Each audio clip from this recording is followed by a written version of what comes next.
Morning. Welcome to Forever DMs and Breakfast and Dragons. Thank you for joining us a little bit for our pajama-clad D&D game. Grab your coffee and tea, and let's see what happens with our adventure this morning. Couple announcements real quick to get out of the way.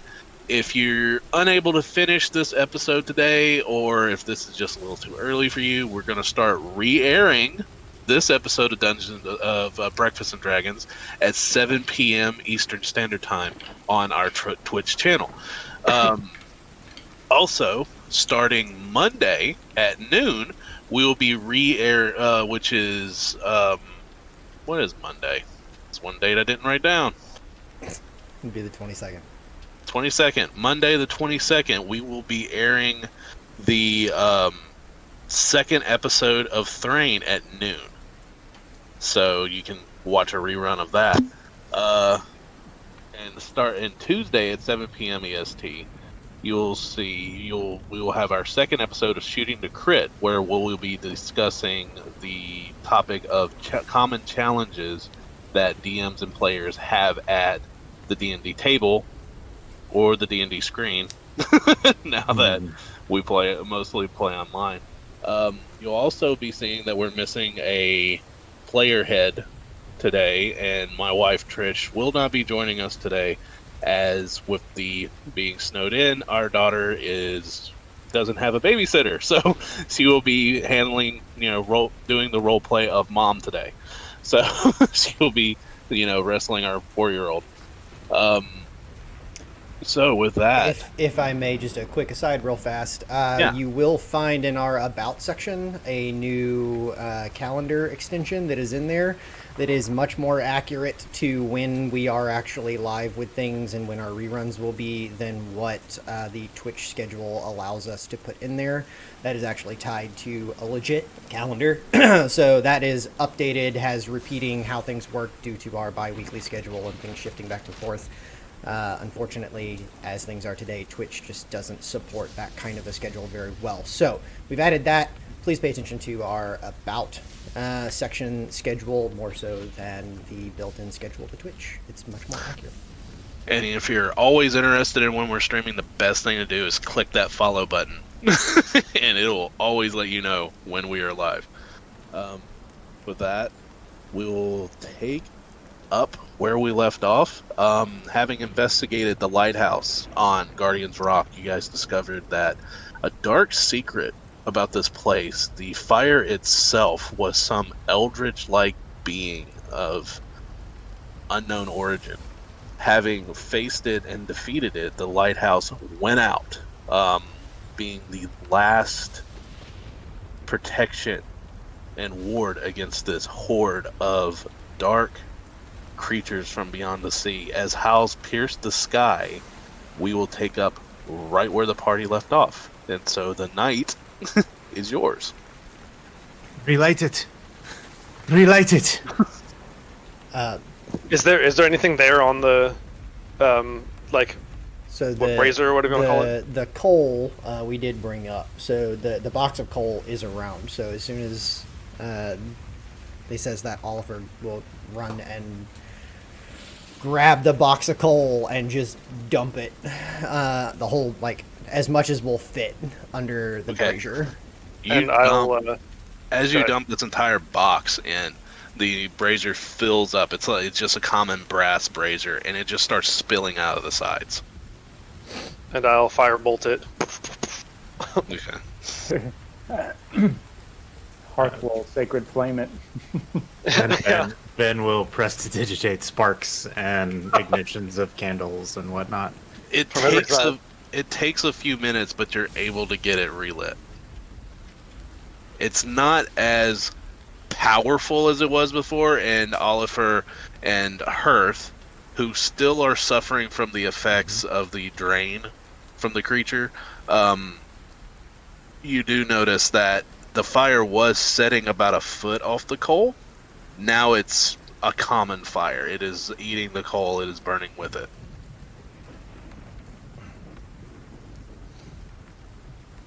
What now?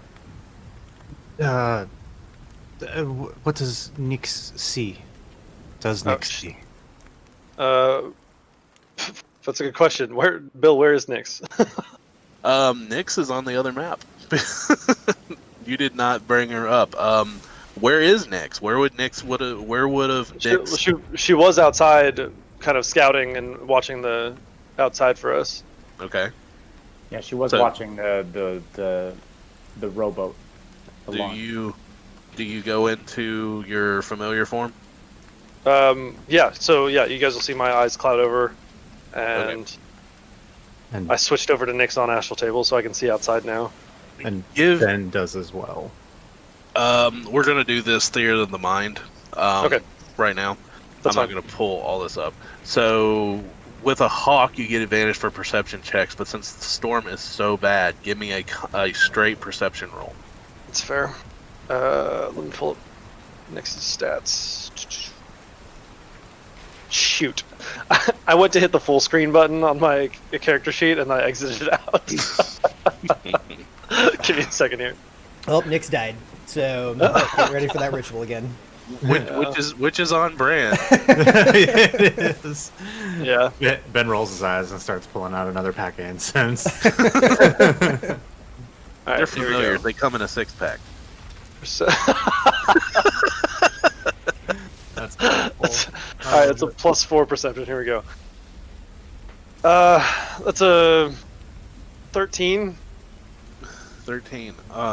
Nyx is having difficulty, but every time the lightning flashes, at first it looks like seaweed from how high he's flying. Did you say Nyx was a girl? Yes. How high she's flying? But on closer inspection, there seems to be a wave of moving, slithering bodies just starting to cover this island as Yeah. countless numbers of these creatures are crawling and skulking towards the wall of this lighthouse. Do these seem different than the creatures we saw before, or?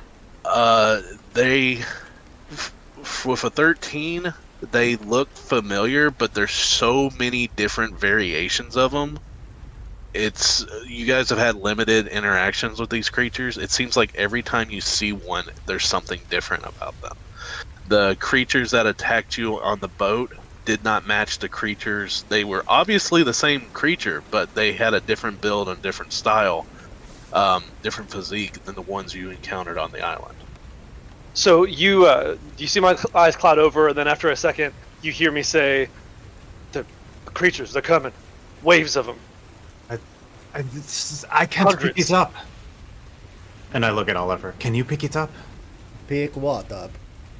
I just snatch like a bit of fur off your pauldron and drag you with me, heading back downstairs. I will- And by drag, I mean I try to walk, and if you come, I actually. Yeah, I move. mean he follows. So I blink out of my familiar state and see you guys running downstairs. I'll follow after you. And so that all that was communicated, like the creatures and all that, right? Yes. Okay, great. As we go down the stairs, I'm going to cast tongues on myself Okay. as So, more I language want starts to come out. You have a bunch of tongues. back. They want what back? Just tongues everywhere. And so he can communicate with the creatures because they're all Cthulhu shit. Yeah. You didn't. And we'll drag Oliver, lead Oliver to the crystal, which is right, Schmear. there is a rowboat in the building because I tried to Move the party. and I don't know why. I disconnected the rowboat from someone last night. Why is there a rowboat in the building? I don't know, but it's Good not morning. liking these doors. There we go. Okay, got it. That was like when we did our charity benefit, and I clicked move party, and it moved all the little like puzzle pieces with you guys. Yeah. I was like, shit. Yeah, I The think rowboat is now a member of the it's- party. It seems I have control of the rowboat. So There we go. yep. There we go. I turned dynamic lighting off just for this. Moving everybody down. Rowboat is party MVP right there. Yeah. You guys drug a rowboat into the lighthouse. Oliver got real worried about the rowboat. He went and grabbed it real fast. Yeah. Okay. So And that- as Ben is like dragging you down by your armor, and you're coming down these steps and all the way down, you start hearing pounding and scratching and breaking glass from all around this bottom floor.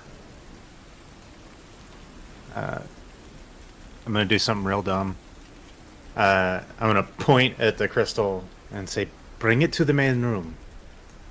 And I will dart back to the front door.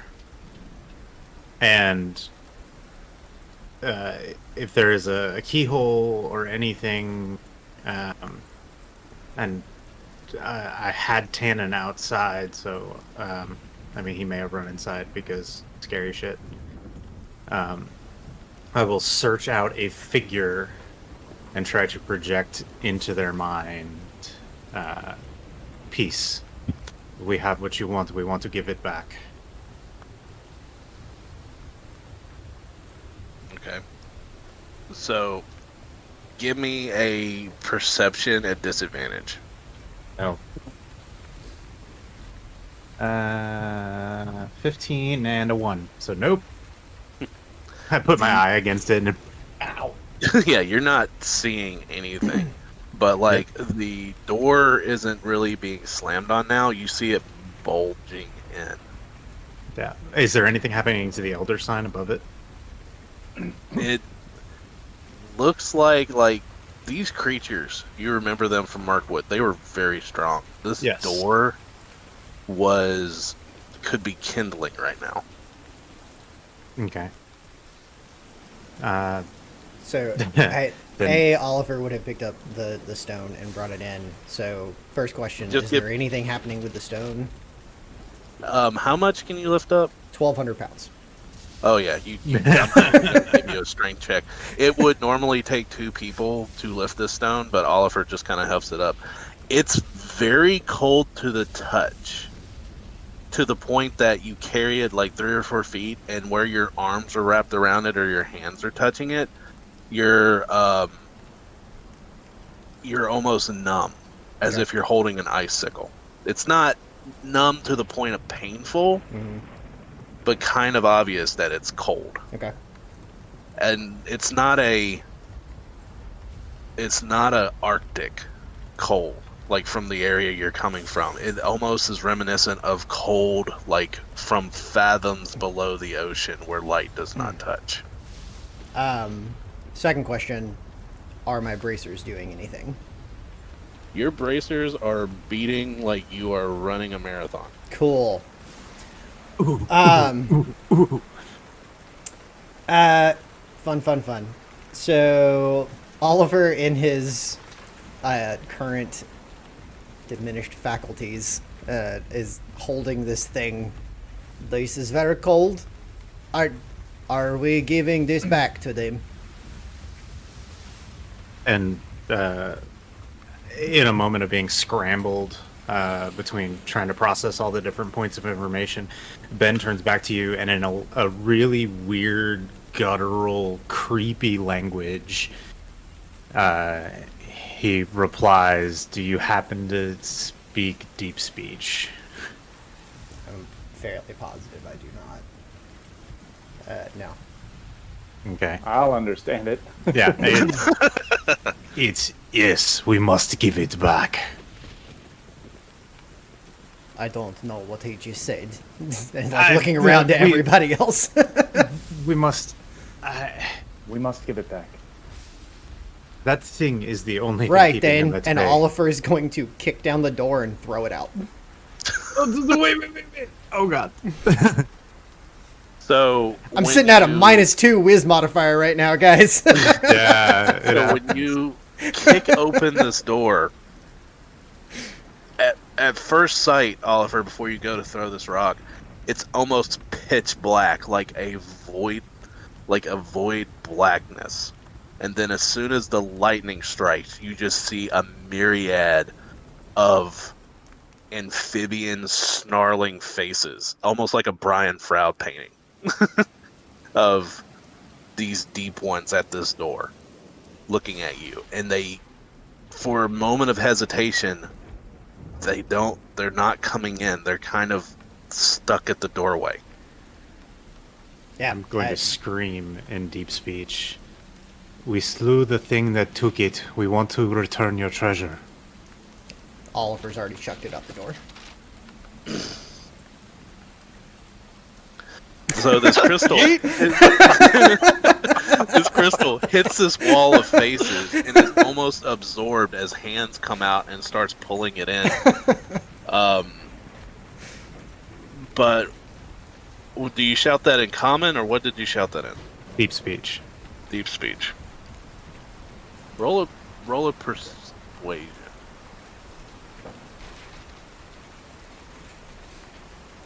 I am going to use my fortune's favor on that one. And that is the fortune's favor I have on myself. Much, much better. 18 total. Okay.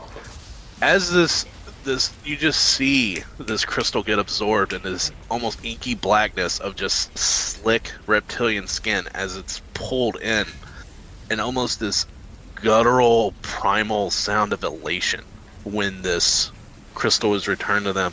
You see one turn and look at Ben, and he stays as the doorway at the doorway as more are backing away, and his body is a little different than the others. He's pot-bellied, but his limbs are kind of gangly, and he has a fin coming off his head, and he turns and kind of looks at Ben, and almost a snake-like moving of his head, and then eventually you hear a cracking noise as the bulbous frog-like throat starts reshaping and moving and snapping to the point that it becomes a human-like throat with an Adam's apple, and it kind of coughs, and this frog croaking voice comes out in common.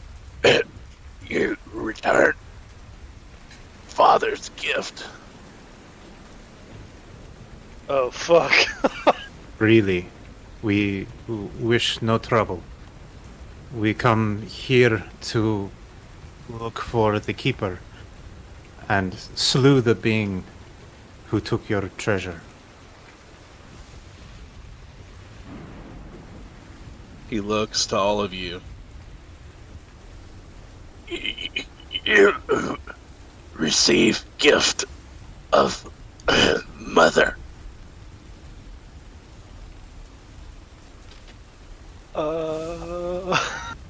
Is he speaking in common at this point? Yes. Okay. Was that a question? He just says you receive the gift of the mother. I do not Oh, I haven't understand. had enough coffee for this yet, guys.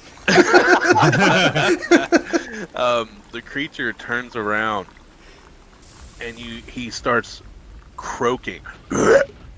That's this deep speech language, and only Hearth and you speak deep speech, right? I don't. And Oh shit, somebody hold back his hair, he's about to throw up. So Ben, you hear him. It's a dialect of deep speech, almost like deep speech ran through a water filter. I dig it.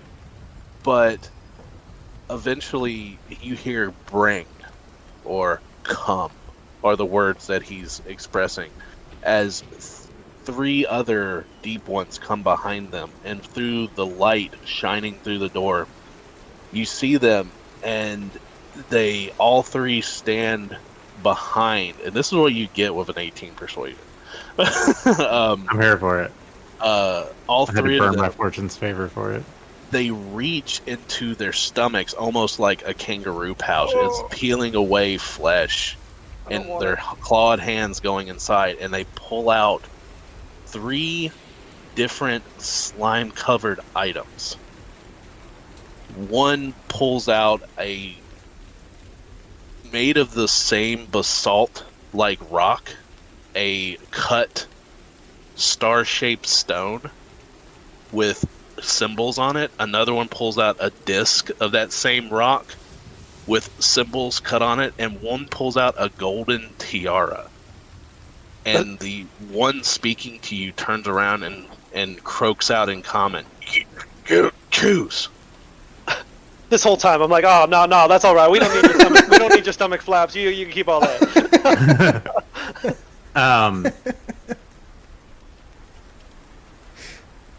Oh shit.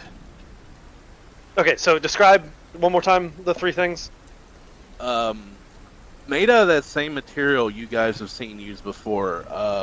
Ben got some of it from the materials merchant. Ben's more familiar with it than you are. You guys, they were the little rocks that were surgically implanted into you at the. It's made of the same material. Oh, okay. Wait, weren't those the things that like severed us from the weave? Yes. Okay. But there's 2 items that apparently is made out of that same material. One is a star-shaped rock. One is a disc that's about yay wide, a perfectly circled disc. Both of them have different workings and carvings on them. And then another one is actually a gold tiara. Very elegant from what you can see, but it's a very alien in design. And he croaks out. What? Go ahead. How like large is height wise? Are we talking like crown, or are we talking like a circlet? Or It somewhere in between? would. It's a tiara, and it would stick up about yay high. Okay. Thank you for your gifts. Shit, not wanting to attempt to cast anything in his presence or risk confrontation. Ben will point towards the tiara, being hesitant of the basalt stone. The one beside you, or the one in front of you, looks. He says, "So be it." And he looks and he grabs the tiara from one and he throws it into the doorway in front of you guys, and it lands between you. And they. Can I do something about it? What? As it comes flying towards us, it just stops. Okay. Midair in front of it as I catch it with telekinesis. Oh, okay. That mage hand mechanically, but catch it with my telekinetic ability, and it just floats there. Because I'm not entirely certain that goo isn't toxic. Man, shit. They don't seem affected by that, and they all turn without a word, very silently, and start to walk away. Wait. The one that's been speaking stops, but the other 3 keeps going, and he turns and he says, "You have been paid for generosity." I have only one question. If you would humor me. And I will reach into my coat and pull out a drawing of the 6-eyed, tentacle-headed creature that we have seen repeatedly through other people's visions and on the wall of the cave. Is this familiar? Roll another persuasion. Not quite as good. Wrong screen. 16 total.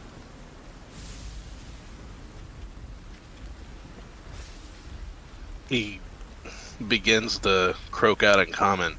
He is master of island. He is of those that were before and will be again.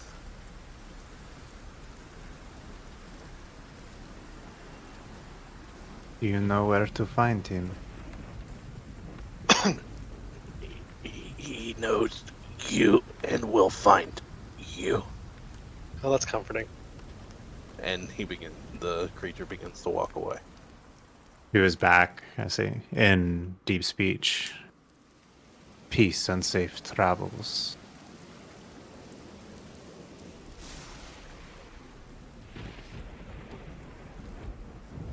What the hell just happened? And the tiara just ting, ting, ting, ting on the ground just outside the door, and Ben turns around and goes and sits down in front of the fire. Hearth is going to say to Oliver, going to indicate the tiara on the ground and say, repayment for returning their artifact. Oliver goes over and picks it up. Okay. It is very slimy. As in, there is a clear layer, very thick, of some type of viscous film on this tiara. This is very gross. As you pick it up, it leaves a ring of the tiara on the ground as it... I'm going to look at Lerissa and just kind of try to gauge where she's at right now. She looks like she was studying the creature, not wanting to say anything, and she had actually moved back. And you now notice that she had palmed that crystalline dagger in her hand to where the creatures couldn't see it. But she was ready. Look at her, just kind of nod. I would love a day off. Would be great. Oh. Are you okay, Killian? I don't know. What the hell was that? Without even looking at the door closes. Chunk. I wonder if there's a kettle nearby. And I'm going to go in the kitchen. Oliver was actually headed towards the kitchen to try and find something to wipe or wash this thing off with. So...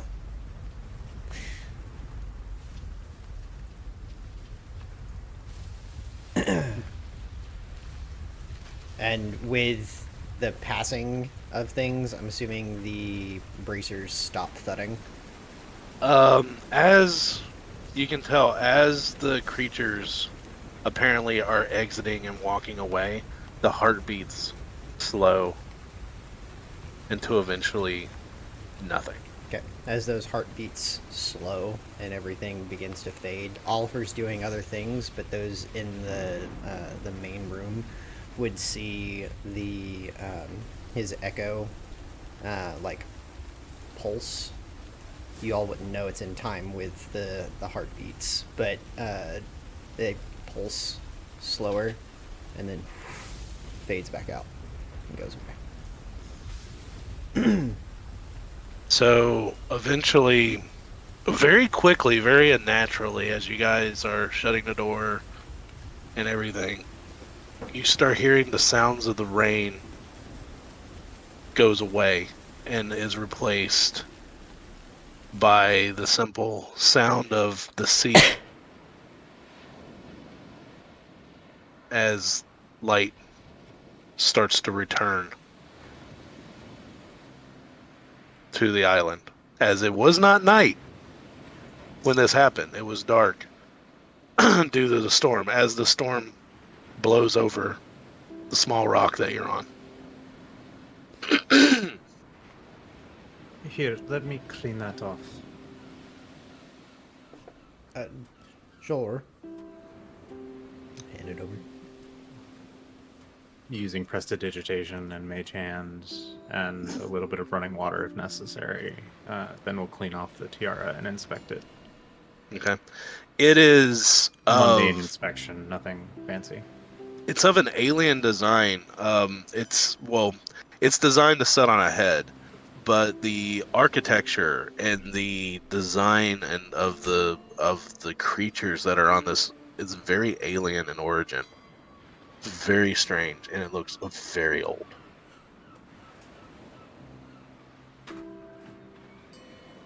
I'm kind of standing over Ben, examining it as well. Do you want to do this, or do you want me to? I don't mind either way.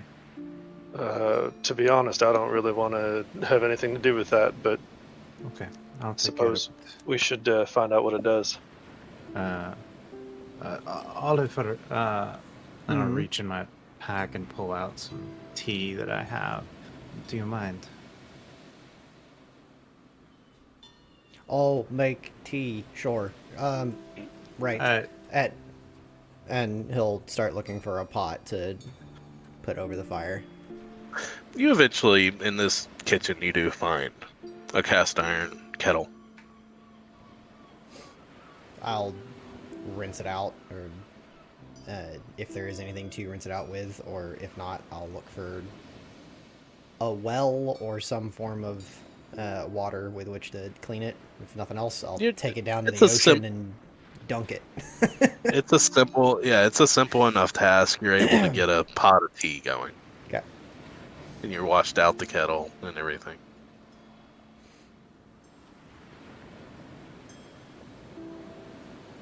Drawing from my deck of cards as I sit down, I drew the barbarian and look up at Oliver, kind of curiously. I wonder what you saw. And opening the cut in reality, I'll remove my spellbook from its dimensional pocket and begin casting Identify. Okay. Over the course of these 10 minutes that you're casting Identify and Oliver is getting the tea together, Hearth and Killian, what are you guys doing? I don't know. Is there anything we haven't explored in here yet? There was one other door you didn't open that leads to a store, kind of a larder. Lerissa is sitting at the table by the in the main room, and she seems to be scribbling into her journal things that you guys just saw. But other than that, there's not really much in this lighthouse. So I just want to do like a cursory investigation around the area.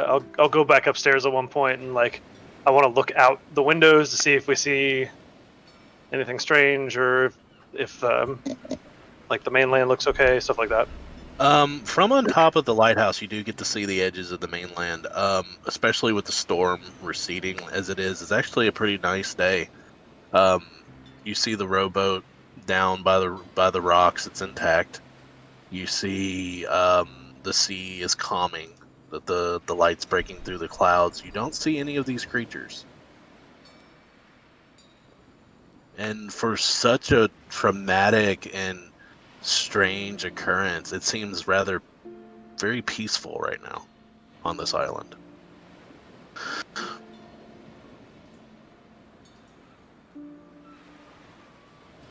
As that is happening, I'm going to go up and make sure that the fire is tended in a more controlled way.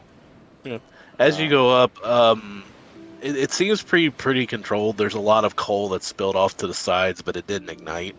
You see Killian looking out the window, but other than it being just very haphazardly thrown together, it's a blazing fire that will probably go out if someone's not here to tend it. I'm going to sweep up as best as I can, scoop the coals and get them off, the ones that have fallen over to the side, to continue tending if necessary, but also going to look out, see effectively the same thing that You pretty much see the same thing that Killian sees. Killian sees. Noting that and just spending the time. Ben, with that. after casting Identify, you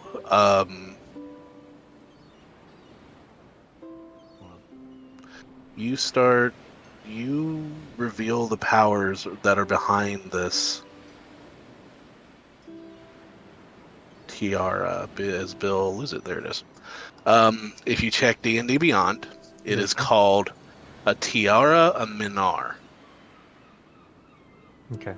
This small tiara always glistens like it's been polished while you wear it. You are immune to exhaustion. Each time the tiara prevents you from gaining 1 or more levels of exhaustion, it stores that many charges. When the tiara is moved, all the charges are expended, and you must make an equal number of DC 10 Constitution saving throws. For every failure, you gain 1 level of exhaustion. Interesting. Can you put that in the chat? I just want to read that myself. I gotcha.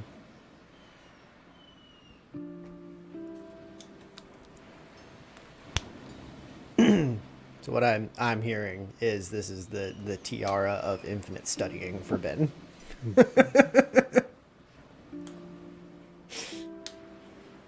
Oh, I love that feature. I just clicked display item on VTT and it just sent it to chat. Oh, that's cool. There it is. Interesting.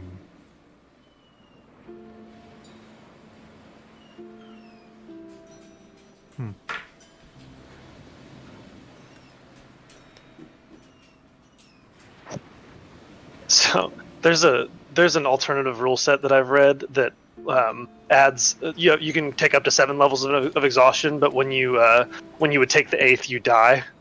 Yeah. And so Yeah, this could kill you. I'm like if I'm just picturing this, You take it off and you just die. Exactly. I had an NPC in another game that had God, I forgot what I named it, but he had essentially like super coffee that he operated on, and he would go for days and days and days and days, and then go comatose. And if he kept going on it for too long, like he lost track of what day he was on, he could have died from it.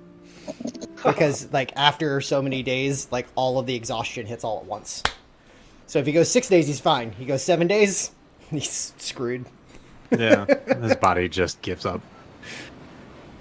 This is interesting. I will not lie, I'm intrigued, but...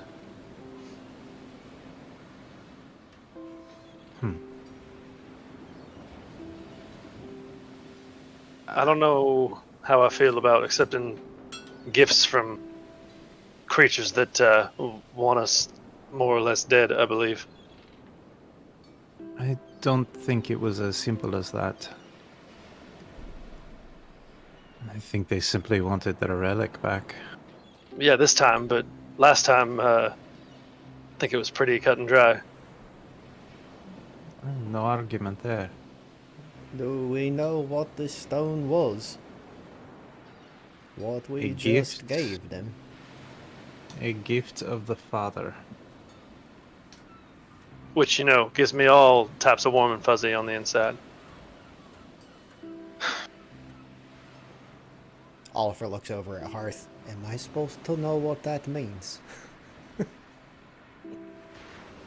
The warm and fuzzy or gift of the Father? The gift Fair of the question. Father. The Father, though I am unsure of the exactness of my assumption, seems to be, my guess would be the being that we are seeing painted places. The Mother. I don't think so. I think the creature that we are concerned with, this one, I'm gonna pull out the sketch, is something else. They referred to it with an otherness when it And yet was reverence. no, it was two separate things. Difference maybe, but not reverence. That was the Father, this being, this one of those who came before. It reminds me of the Tanweer. What? Would Hearth know of the Tanweer? Yes. Okay. The Tanweer was the cabal inside ancient Arcadia that they started basically casting aside worship of the gods and instead worshiping the ones who came before, or the Yeah, no, Tanweir. Killian knows about these guys too. Bill, did that happen during or after, during or before my time? It happened during your time. If from what you can remember of it, it was the reason you were severed from your master and you were sent to this tower was the Shadow Tower was to actually negotiate a peace between Tanware members of this tower and the other members of the tower, because the Tanware was a following that that was growing in popularity within the ancient Arcadia. They believe in what was called the six truths, or in the Arcadian dialect, the Tanware believed in the Al-Injil, which is the six truths, and they believed that roughly there were a group of gods of our world that when the prime god, or what's known now as the prime gods, or the Al-Qadima, were the 13 gods that came before. And then the Kaatia, which is the prime gods that people worship now, and like the Everlight would be a Kaatia god. They usurped the Al-Qadima, casting them aside and punishing and pushing them away from this world. And so the Tanweir believe that the Al-Qadima were destined to rule, and that the gods now were usurpers. So as you say, the Tanweir Hearth just holds up a hand. I turn the head. You begin to see kind of a flaring of the light in the eyes and in between the joints. And the Tanweir. That was my mission.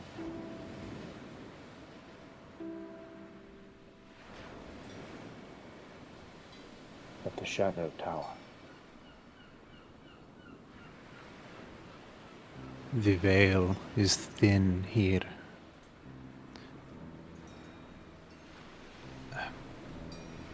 My theory that I've been working for some time is that the Arcadian magisters here at the tower brought through something or channeled something, and in that process they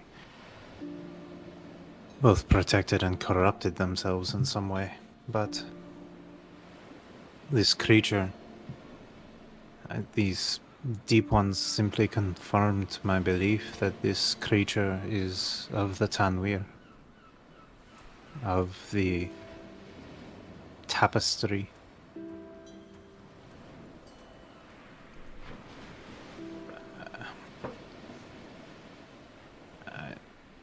Is there food here? Could we stay here for a day or two? I know that's strange. Killian will stick his head back into the storage room. What do I see there? Is there anything like non-perishable? You see a pretty well-stocked larder. I think we could get by. Yeah. Is it possible that Nyx could deliver a letter to the harbor master? I don't know. Never tried. Yeah, I guess. I mean, theoretically, Tannen could do it, but he can't swim, so... Little kitty paddles. Oh, he would never forgive me. He would never forgive me.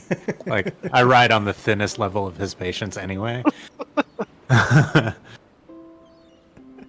He comes back, he's all like waterlogged, like Pepe Le Pew. He'll come back, revert to an actual Dreamlands cat, and then magic missile me. It is an afternoon. We have all. Let us stay here. In the morning, we will send a letter to the harbor master via Nix, if you are willing, and have him send a new tender, and we can hold down the fort in the meantime. Make sure the fire does not go out, as well as see if we can put together some of the pieces of this puzzle. As It's either that or we keep the fire going tonight and then we go back in the morning. so, it's daylight currently. It's Yeah, it's bright it's daylight. about it. You guys went to the harbor master in the morning to accept the job. It took about 3 hours to paddle out here. I'll say roughly an hour to do everything. It's just after lunch. It was mainly dark because of the storm. All right. You Uh, almost get this Is- sense that Ben doesn't want to leave. Like, he's not being veiled about it. He's suggesting that we stay. At least for a time. How Hearth is going to try and calculate how long that fire might last up in the lighthouse currently. Currently unattended with the amount of coal that you gave in there. If you shut the windows to the wind and the rain, it could burn for a day or two. Okay. So, as assuming the day or two, Hearth says to Ben, Because you put almost like you put a lot of coal in there if you put most of the box in there. I mean, Oliver dumped in whatever would fit. And this So, isn't charcoal briquettes like we have. This is actually raw coal that burns for freaking ever. okay. Hearth is going to say to Ben, I think the fire can survive for 1 or 2 days. I would be hesitant to let it burn out simply because of the safety of those who fare on these waters. I agree. then probably best to stay. Could send word back either this evening or in the morning. I don't know. The bridge between worlds feels thin to me across the entire island, but here there is less interference, less to worry about. I would be remiss to miss the chance to see what that could unveil with our troubles. Well, I don't know what any of that means, but if it means that we'll figure out more about what's going on here, then I'm all for it. It's going to take a moment and look at each of you. And then Ben, with a wave of his hand, opens back up that little dimensional carry-on luggage that he has and pulls out another book and places it down. And this is a old, crackled leather. It almost looks like dried and wilted skin book. This book is written by Magister from Arcadia. It is the Book of Iban. Iban was a genius or a madman or both, but he was very gifted in two things: in time and divination. This ring I wear was made by him. Aids in my own manipulation of time. But he could see things, divine the future, or potential futures anyway. I think there is something to be gained by being able to sit still long enough to safely study this. As with many of the things you have seen here, and Hearth, I assume in your own history you would know this as well, that looking to discover what might be might unravel your mind a little bit. So I'd rather not do that when there's a hag looking over my shoulder. And frankly, I could use your help looking at Killian and Hearth. Yeah. All right. Twist my arm. I would be happy to help. Oliver looks back at Larissa. Would you want to stay here as well, or would you want to go back? She looks, and I'm not gonna try to do my wife's voice. It's peaceful here. As she kind of loses herself looking into a window. For the most part. Just a moment of reprieve, maybe. And frankly, if I'm going to be looking into things that might unravel my mind or, potentially open doorways into the great beyond, having your ancestors to look over us would not be bad either. As Larissa is looking into the window, getting lost for a moment, Hearth is going to go to her left shoulder. And if she happens to look, he's just going to put a hand on her shoulder. She does eventually look at her left shoulder, and when you put your hand there, she kind of eases the tenseness in her shoulder a little bit, and she goes back to scribbling in her book. Passion protocol initiated.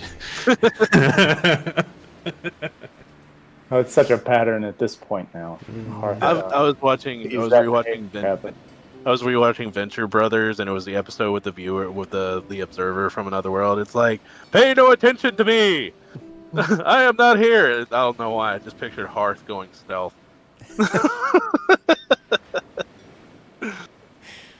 I don't want to take away from anything you all want to accomplish. Just think we may be able to help ourselves, and there are, a dozen projects in my own mind as well, but just a moment of sitting still. Oliver sits down, pulls out his pipe, kind of like looks at you, like, shakes his head a little bit, looks back at you again. I think perhaps resting a bit is not so bad. Okay. With that being said, how many days did you guys want to take here? My initial thought would be tonight and tomorrow night, and then return. But over the course of tomorrow, we send Nyx back with a letter saying we will be returning in the morning. Somebody needs to come. So you want to say about 12 hours? Like 36? Okay, 36 hours. Well, actually, correction to the Nyx. Once the morning comes, if we're waiting till the morning for the letter, Hearth will sending spell the Harbor Master. Yeah, let's not do that.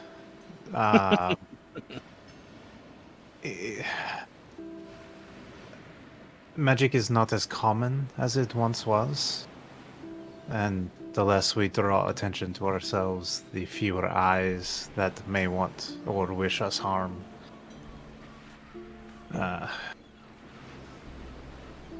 I just not on the main continent nearby. There is an entire church of people. They rule the continent, who hunt, enslave, and overpower users of the arcane. Lerissa and I know some people who have fallen prey to that. All of you have. That's how you met. Well, Hearth hasn't. Yeah. Well, that's what I'm saying. All of you but Hearth has.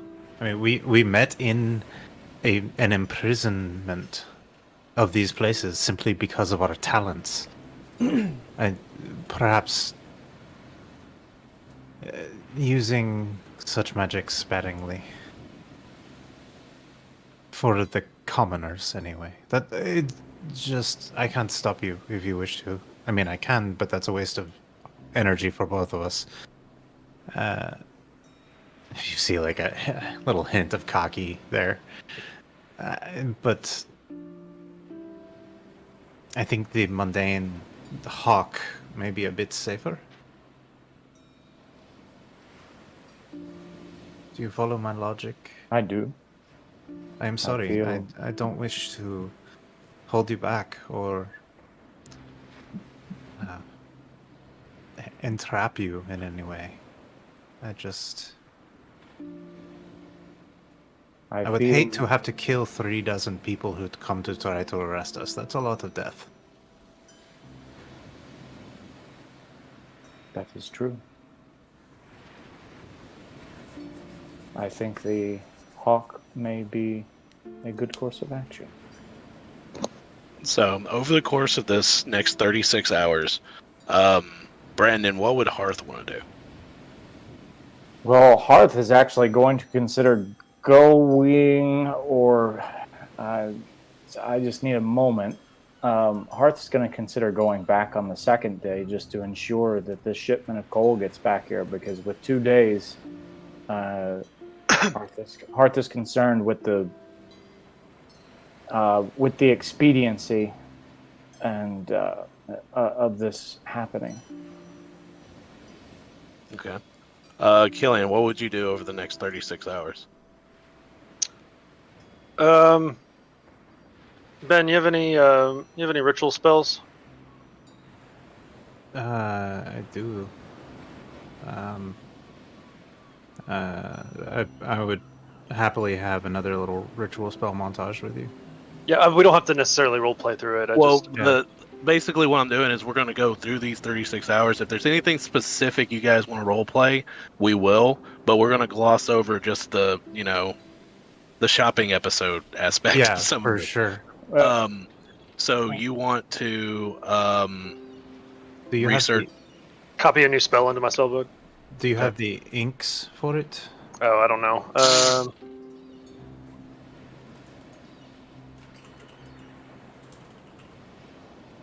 Okay, while you're looking that up, Oliver, what would you be doing for the next 36 hours? So if Hearth wants to go back, he would row Hearth to and from on the boat, help ferry whoever wants to go. Otherwise, he would tend the fire so that those that are trying to research and do things more important to the grand scheme can focus on that. Otherwise, he would probably just spend some time out on the island outside, communing with his ancestors and that sort of thing. Okay. And And also, Ben? I will be right Well- back. No, I don't have the ink for it. I only have 110 left. 110 gold worth, so I don't have enough to be able to give you the copy. That's fine. I mean, if we don't, we bought her out of everything she had. So couple of things for me, real quick. Let me see how many pearls I have left. White pearl 1. Okay. The following morning, after taking the evening to rest and prepare, the following morning I'd cast Fortune's Favor upon myself. Ask, say a prayer for me if he feels it would guide me. Yeah, I'll cast guidance on. Anytime I see anybody doing anything, I'm gonna help. It's gonna boop him. Okay.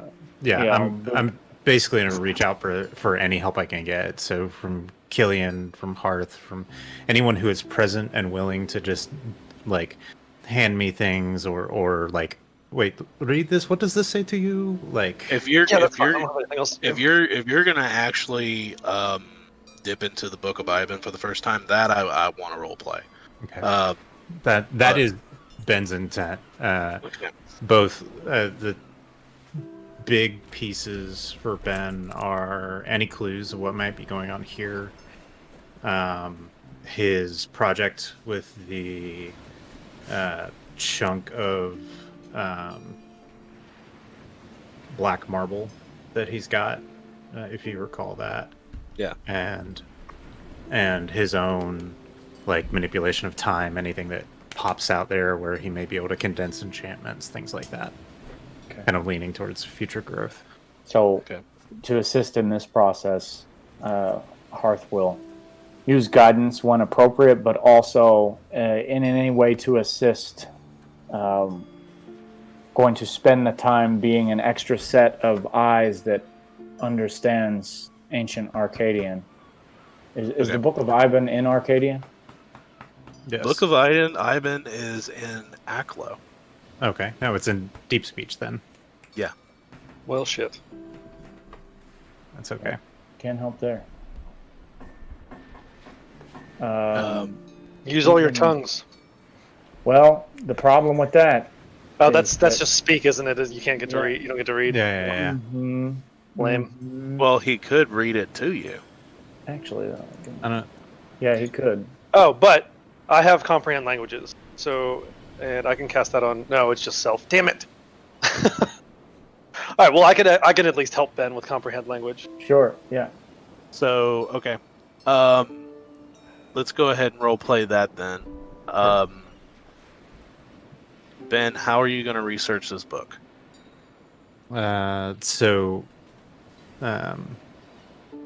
From the desk there, kind of clear it off and make it a desk space and set up another chair there for Killian or Hearth or anybody who happens to be in the space with me.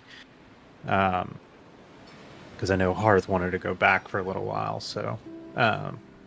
As we start to delve into the book, is this the next day that we're doing this, basically? that would be or- day 2, yeah. Yeah. Okay. So if you guys have taken a long rest, the effects of the fire vampire would go away on Hearth and Oliver. You would get Okay. your wisdoms back. okay. Back up the full. All the effects, everything it did to you would go back after a long rest. Go Cool. away after a long rest. Sweet.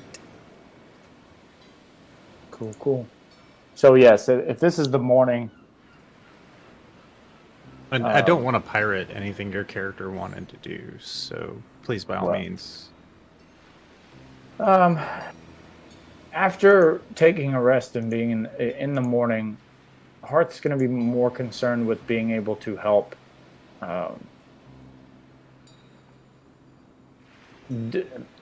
Help decipher. Hearth understands that though the memory is spotty, they are the only one here who actually has living memory of some of these events and times and subjects.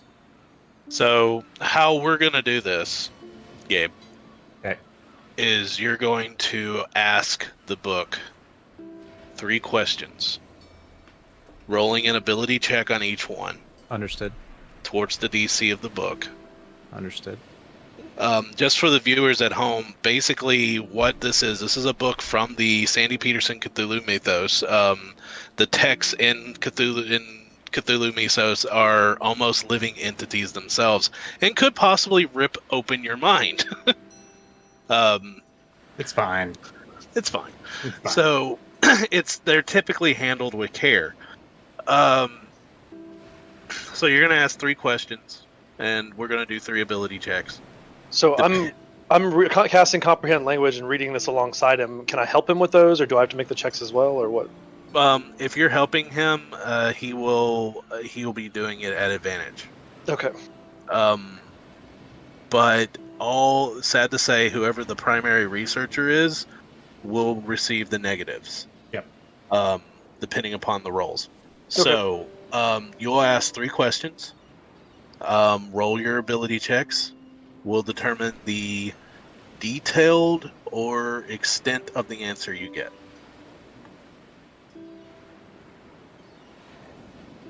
So you open up the book.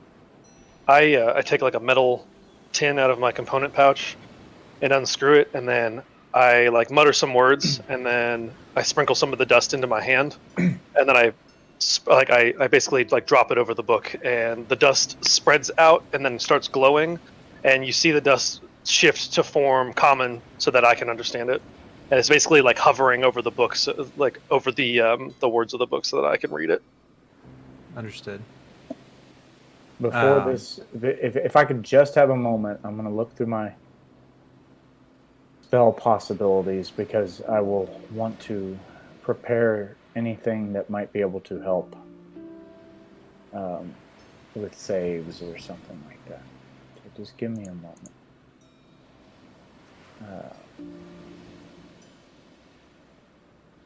Guidance is an ability. I'm kind of excited. This is the first time you get to do this. Yeah, I'm reading back over the ability check bonus just to make sure I do it right. And also how insane that Ben might end up being. Too late. What could go wrong? Everything. Yay. Using Ben's new dice. So we'll do this one question at a time. You roll, we answer. You'll get within 36 hours. You'll get 3 questions. Cool. Okay. And what I'm seeing here, just to confirm, is that after I get my first successful check, then I get the bonus for subsequent checks. Yep. Cool. Now, will Ben explain to us how this may work, or does Ben have an understanding of what these checks are, or are these just character? These just PC kind of. I mean, that's just PC rules. Like role playing wise, it's something else. This is that's the mechanics. That's the clunkiness of it. Okay, so here's how Hearth is going to interpret the idea of this book can rip open your mind.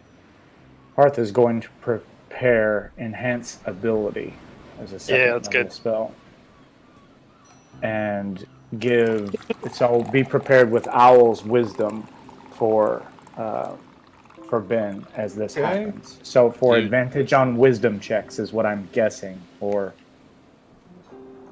like either I don't know if the check is going to be wisdom, but if he has to save against it, I bet you it's going to be a wisdom save. So that's what I'm thinking. So we could do,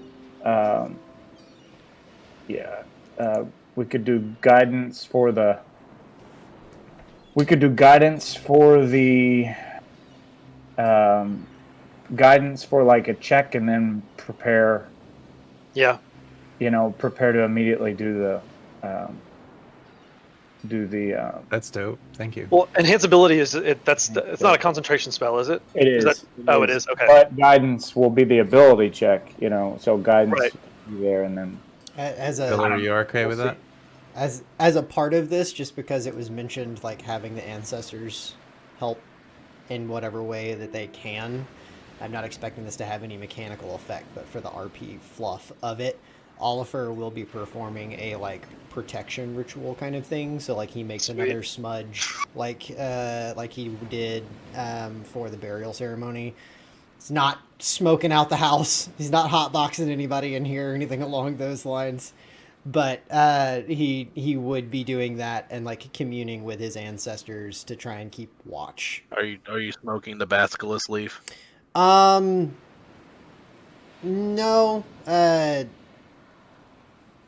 Maybe at some point, but not necessarily initially. When the Book of Ivan comes out, you see Lerissa look up from her journal and pretty much the nope and just goes into another room. Yeah, she and I have talked about it before. She was there when I got it. Yep. She has dealt with creatures like this. She has one following her, so that's enough. Yeah. One is plenty. Okay. So, I think I'm as ready as I'm going to be. I have been banking an inspiration point since you gave it to me for this. Okay. Oh. Sorry. Give me 1 second. Going to I love prepare. how everybody's buffing the wizard so he doesn't go insane. Going to prepare bless Okay. Yeah, there you as go. well. Just as the kind of buffer thing, and then we'll and then if able, by Bill's ruling, I will try and do an enhanceability if I sense something going on with Ben as the reading is happening, totally Okay. up to Bill. So All right. So, with all that in mind, what is your first question? What is your favorite color? what is the capital of Arcadia? Well, I know that actually. Yes. Where can we find the creature who haunts this island? Okay. I should have been a little So, bit more I don't- succinct when it comes to research. You're not going to be able to ask questions. You're not of- literally asking the book questions. You're researching. You're reading It's through the research questions. answers. Okay, that's what I thought, and then you said Yeah. ask the book a question. So Yeah, it's literally researchable stuff. Like, you know, I picture Ben going, "What? Oh crap, no." Just let me read what's in the gloss or the table of contents here. I just want to see. Okay, let's do it this way. okay, so 3 subjects. I got it. Condensing enchantments. That's the first one. Yeah, manipulating time to condense the enchantment process. Okay. My intent is to approach this with Arcana. Okay. Uh, Given that you're going through the text of this, you're basically searching. It's going to be an investigation. awesome. The roll's the same for me. Okay. And I have advantage from Killian and guidance from Parth. Bless, Which is it's the same though. Yeah. That's also a saving throw Oh, cool. if you need it. So All right. You bless pick which is one you attack rolls and saving throws. Guidance is ability checks. Yeah. Right. Oh, so bless isn't doing anything here, is what you're saying? Bless No, it is there is. for the saving throw if you need Yeah, it. I'm fine with that. They have the option. Yeah. Yeah. All right. So, Because Rolling. there is a saving throw if he fails. yep. First roll is a 9 and an 18 plus 7. So coming in at 26. 26. Plus your D4. Wait, for the D4 for bless? You said guidance, right? No, I've got bless on them. On Ben. Okay. Yeah, I thought I'm we just had- taking the bless in case I fuck it up. So 26. Sure. Okay. I'm doing bless so that they have so Ben has the option of Yeah. doing it on the ability or on the saving throw. So if he rolls well on the check, Okay. DM. So with your 26, you are able to pass the book's DC. Upon researching the subject of condensing enchantments and following behind how Eben created all of these strange enchantments of almost locking a spell within itself,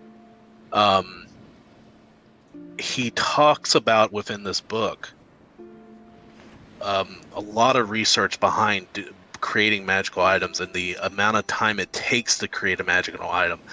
And he comes upon this epiphany that you can never lessen the time that it takes to create a magical item. However, you can figure out a way to expand the time you have. And how he did that was so simple when it comes to Ben that he didn't think about it himself. He creates the magical items within the Dreamlands. Right. Of course. Can't manipulate time. Just go where time is weird. It's fine. Wibbly wobbly, timey wimey, y'all. So it's such a simple aspect that he technically dreams the magical items into existence and brings them back with him. So simple. It's pretty fucking cool. And it fits Ben's story perfectly. That's really clever, Bill. Question number 2.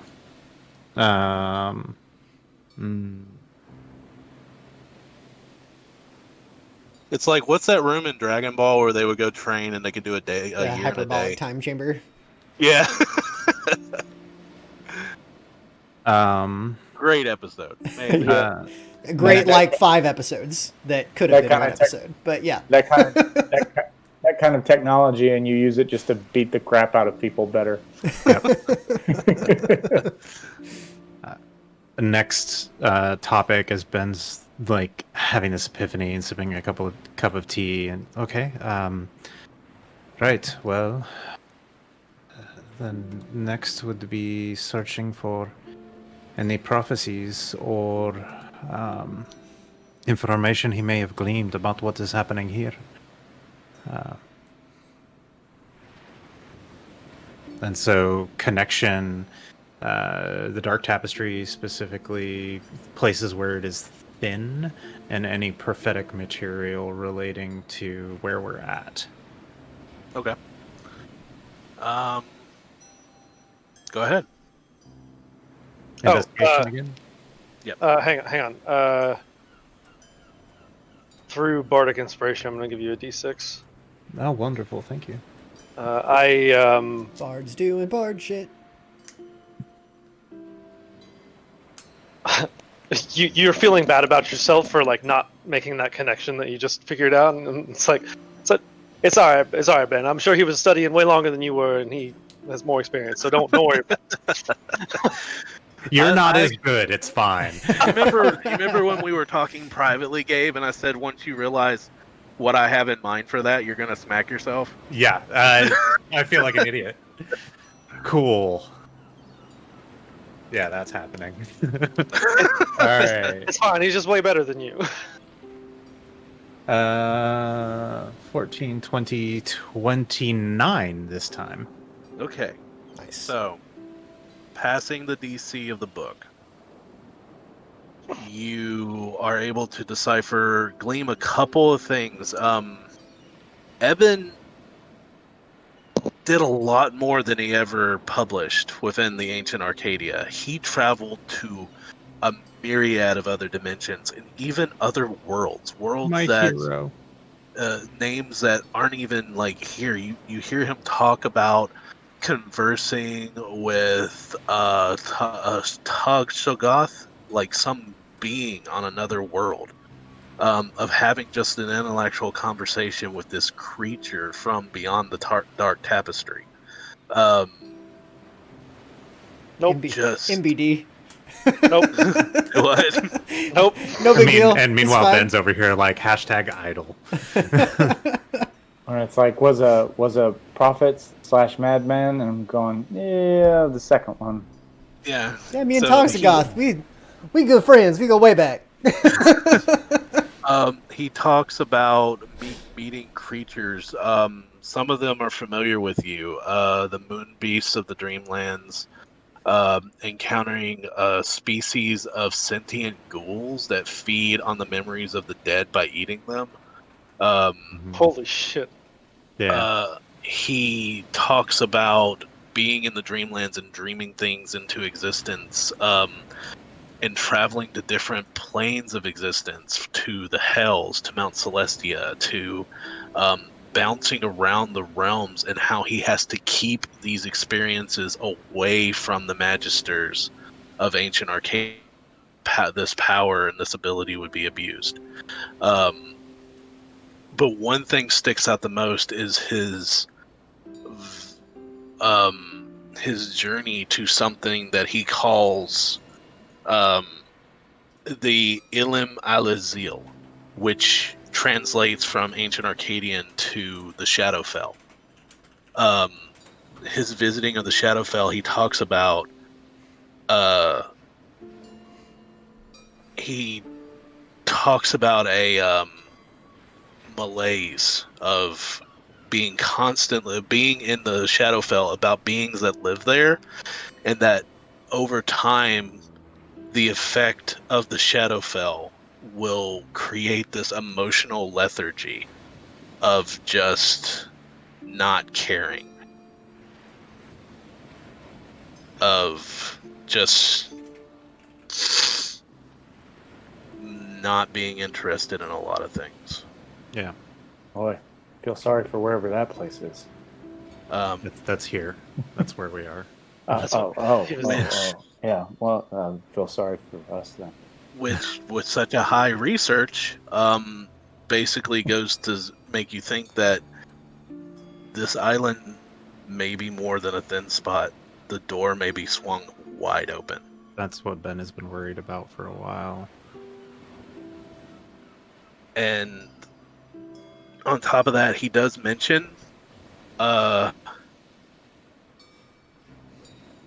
all this research, about there's something that you can't really crack, even with a high DC. He mentions the wall of sleep. He keeps talking about the Al Kadima, the 13 gods of chaos, being trapped behind the wall of sleep. And that this wall of sleep is held by 7 anchors and 7 seals. And he seems to be, he wants to find these seals, and he's trying to do so by traveling to these realms. And from his research, he apparently wants to protect them. From clubbing. Warranty void if seal is broken.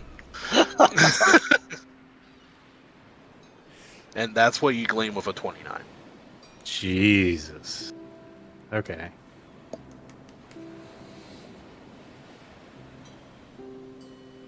Oh my That was a god. lot. Yeah. No, this is fine. It's fine. It's fine. fine. It's whatever. It's no big deal. Final topic. Looking around at my friends, like in previous experience with the book, we said that the spells contained within I had already gleamed before we switched to this new campaign. But I'm looking at these. And you're adding those now that you've successfully had your very first one. You're adding the bonuses, right? I am now, yes. Okay. I am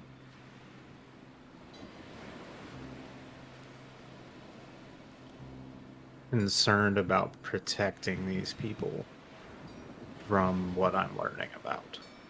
Okay. And like now that I know how to do it with the enchantment stuff, I'm like that Ben's huge victory of the day. The researching he did with the Shadowfell, also bonus victory. Like at this point, Ben's only concern is how do I protect these people? These people being us or the island? Yeah, not the island. You guys.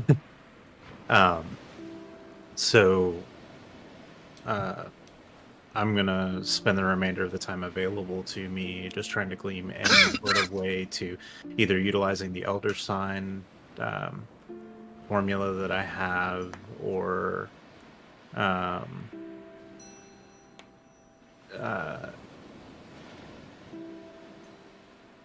don't know much about the Byankis or the Yondos or anything like that, but anyway, Ben can find ways to manipulate or control the situation so that he can protect those around him.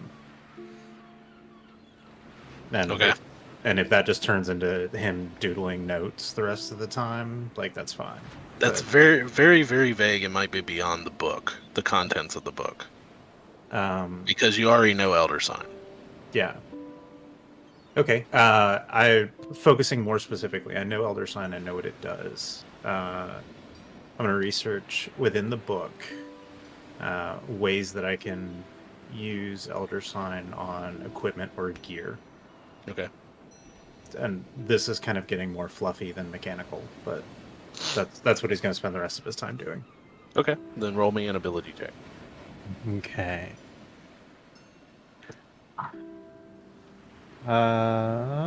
Using that inspiration I've been banking, because that was awful.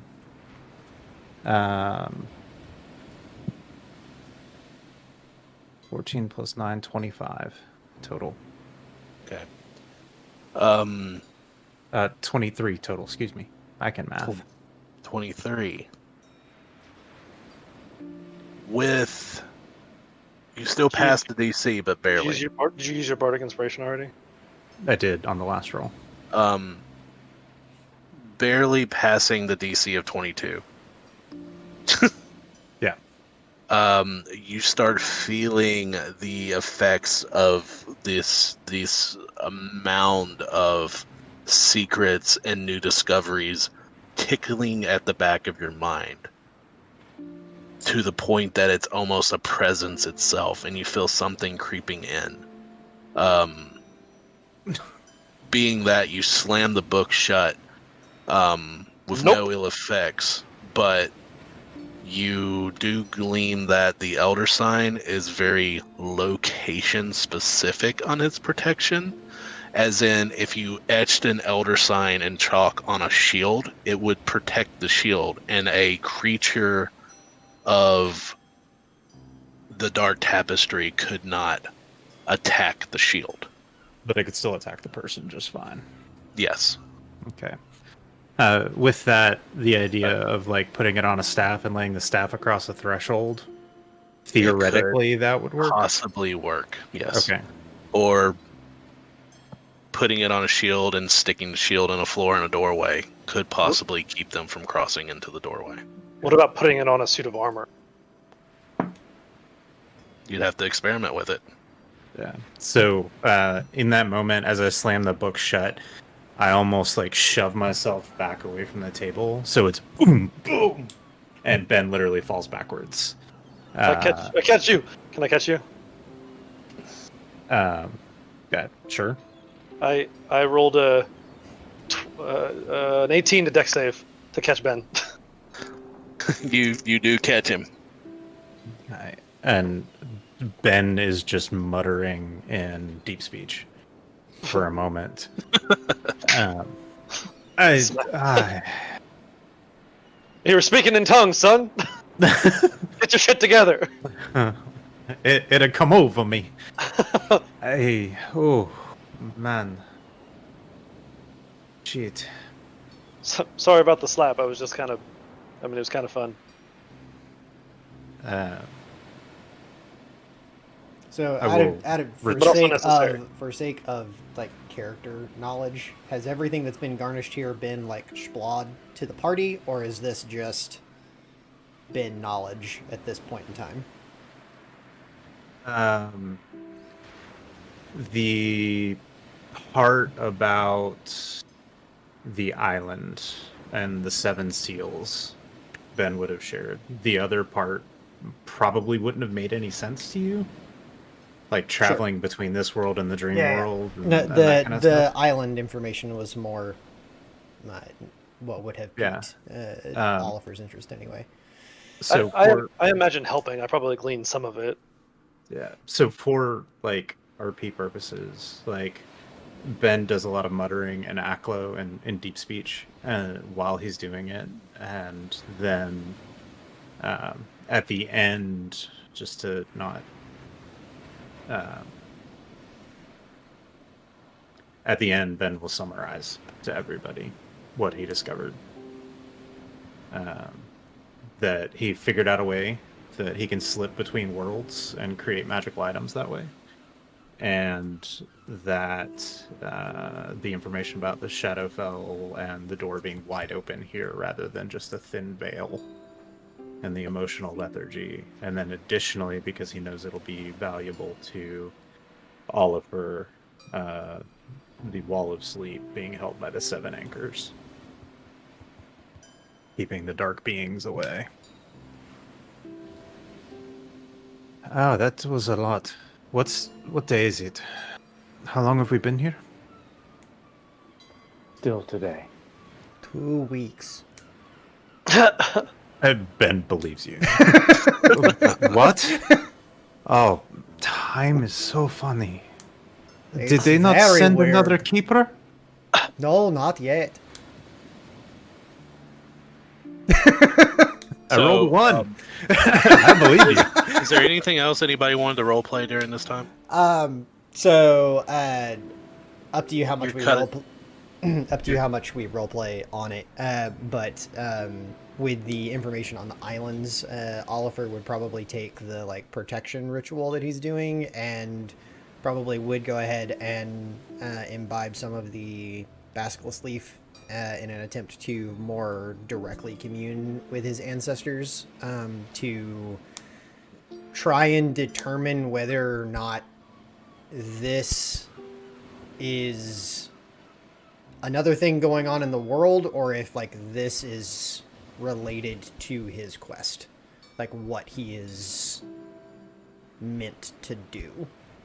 Okay, well, go ahead, and if you are smoking, are you just taking some of it, or are you going to do this several times? I mean, however much he would need to for whatever length of the process you deem necessary.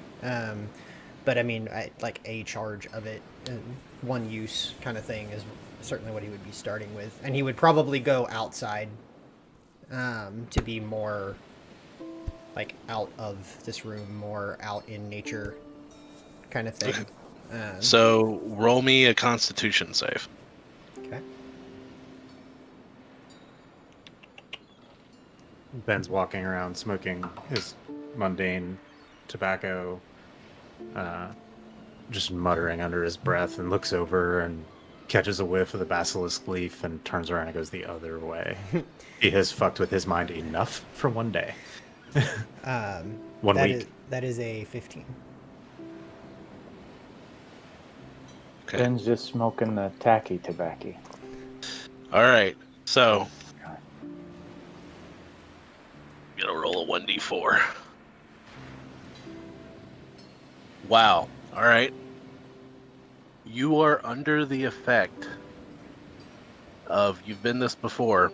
As you start smoking it, you start seeing into the ethereal as these ethereal-like creatures and fish are appearing before your face.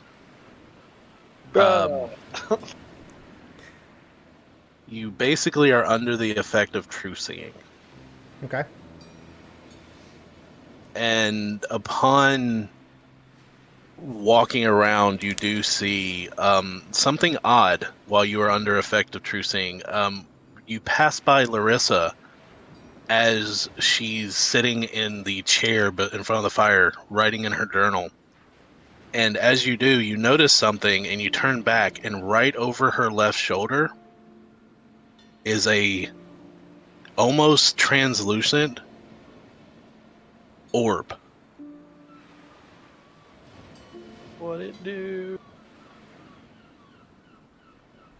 Interesting.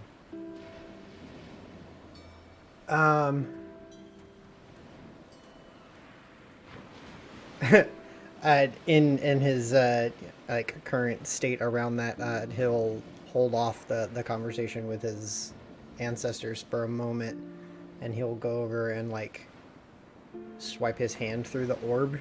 Is there any interaction that he can have with it? As you do, your hand goes through it, and the orb vanishes.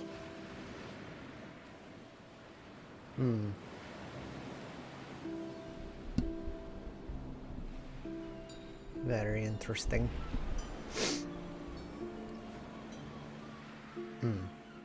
And with if that is gone, then he will continue on outside. He'll get back to talking to people about that, but he needs to go have a chat with the old folks. So You ask your ancestors. he's looking to determine if the problems here are related to what he was sent to find out in the world and try to prevent. The ancestors that you see, some of them are old crones, some of them are warriors. They look around the island and then look towards Kingsport, and they look troubled.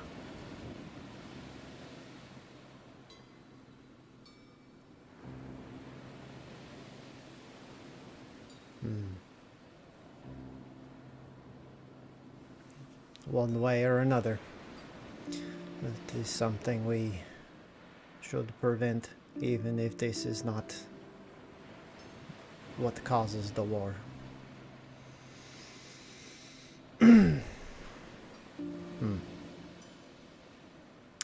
So with that, he would probably spend the rest of the time of the effects out around on the island with his ancestors. Tripping balls. But afterward would come back and would relay to. You guys look outside. Oliver's in a drum circle by himself. You're broing out with them instead of us. You see how it is. Specifically to like Ben seems like he's dealt with enough, so he would go to Hearth and Killian. Have any of you noticed the small orb thing following Lerissa? Wait, are you still high at this point? No, like he would have come back after the effects were off. He's lucid. I look over at Lerissa, and then I look back at you, and I'm like, "No, are you? Is this something you saw while you were, you know?" It was a thing that my ancestor showed me. Yes. Yeah, we can't see that stuff. Well, Was it over her left shoulder? it was. She has a tendency to look back that way. I do not know why. I I can see what you have seen. passed my hand through it and it disappeared. I do not know if it is always there or not, but Can I make an Arcana check to see if I know anything about anything like that, Phil? Sure, go ahead.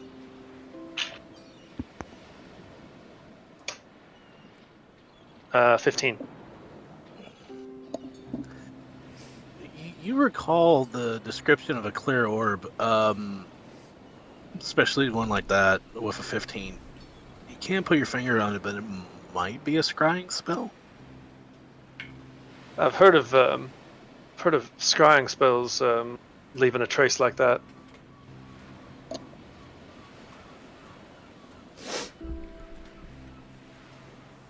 I do not know how these magics work, but if someone is watching her, that is Concerning.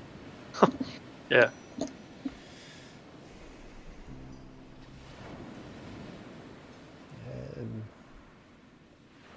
Perhaps a thing that we look into.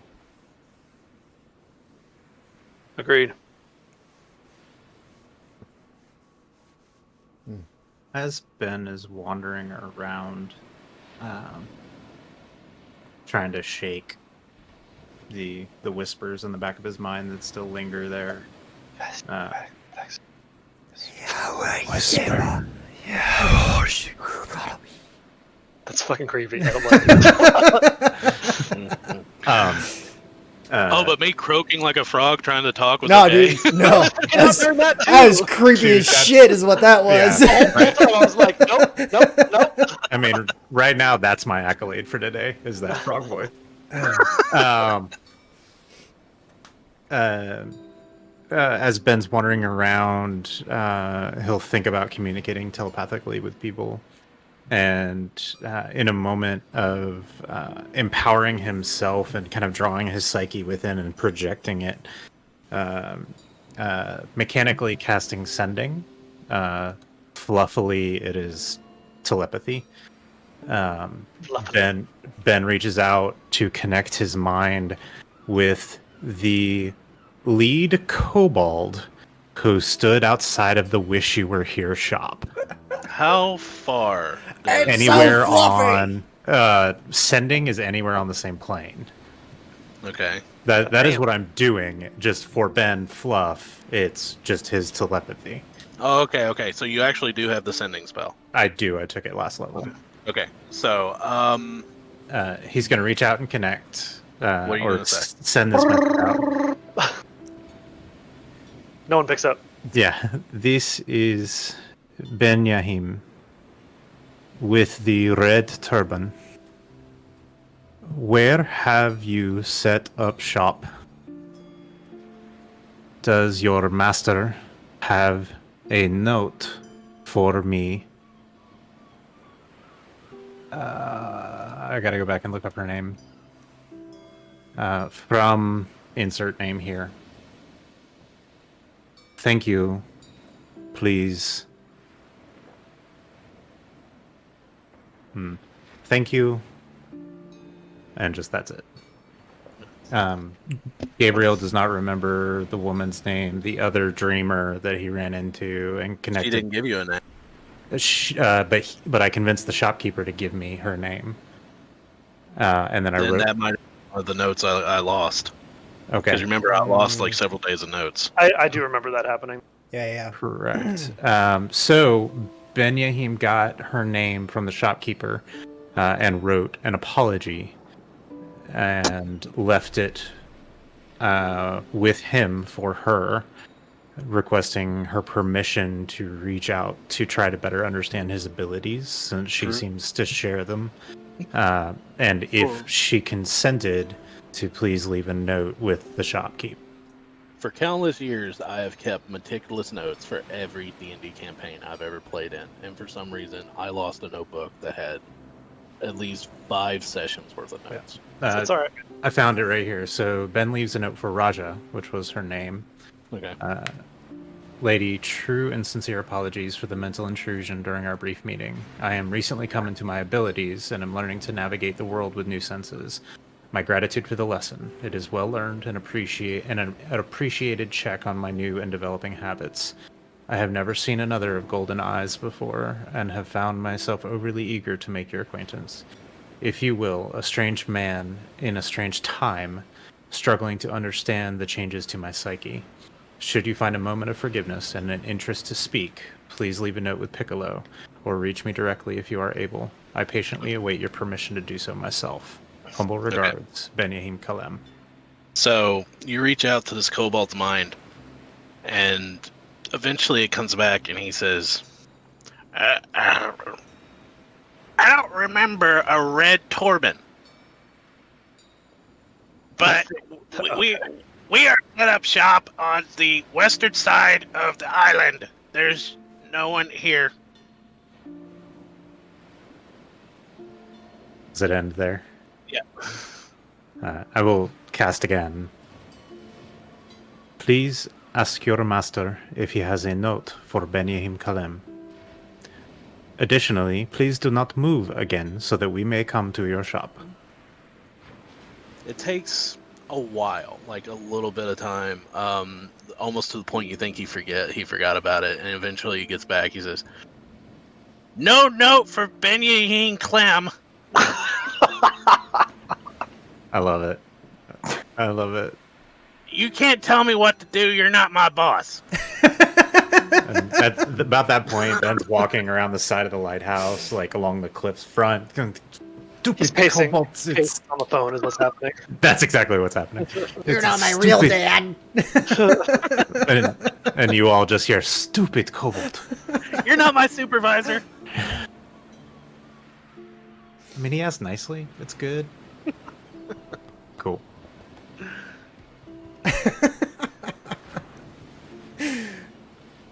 Beautiful.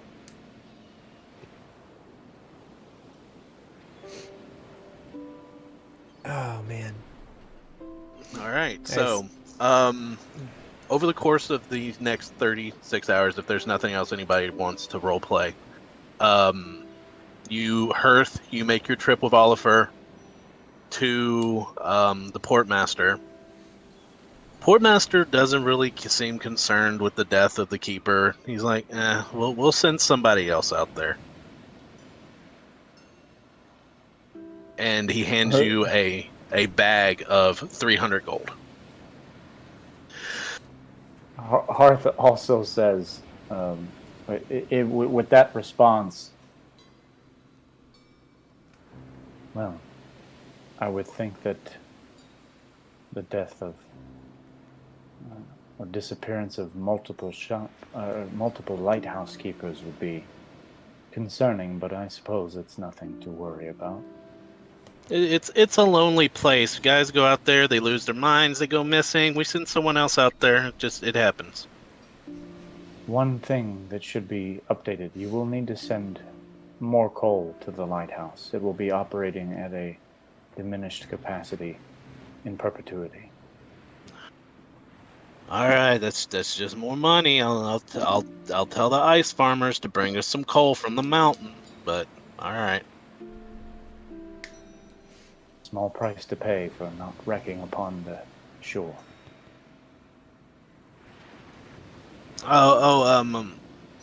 Tell your female friend when you see her not to worry about talking to the guild about the murder. One of the inspectors came down from and looked at it and took the weapon. He said there's nothing to worry about. So God damn it.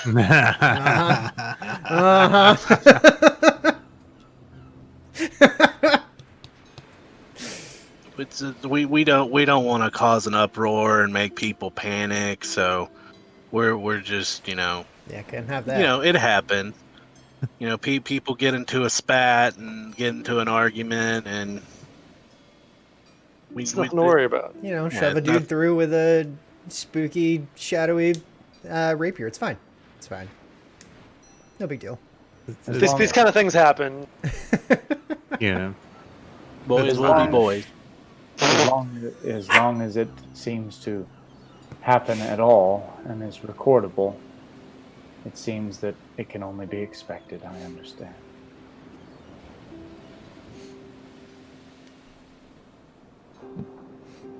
Takes the bag of gold and gets back in the launch. Awesome. I don't suppose this is a decent place for us to take a quick break, is it? That's where I was heading to. We're gonna go ahead and go into our break, and when we come back, we'll be at the end of the 36 hours. So if you guys don't mind, I'm going to go get yelled at by my wife right now, who is very, very upset in chat that this got revealed about her character when she's not there. It's fine. This is fine. It's fine. I'm sure it's nothing to worry about. It's all. Yeah, just don't tell her that. I'm sure she'll understand. It's not a big deal. It's fine. Yeah. The next session, she gets a TV trope like intro where she's like reliving all the events of the previous session. I love it. I'm gonna come back with a steak on my eye. All right. And on that note. All right. So with that, we will be back in just a few minutes. Hang with us. All right.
Yay!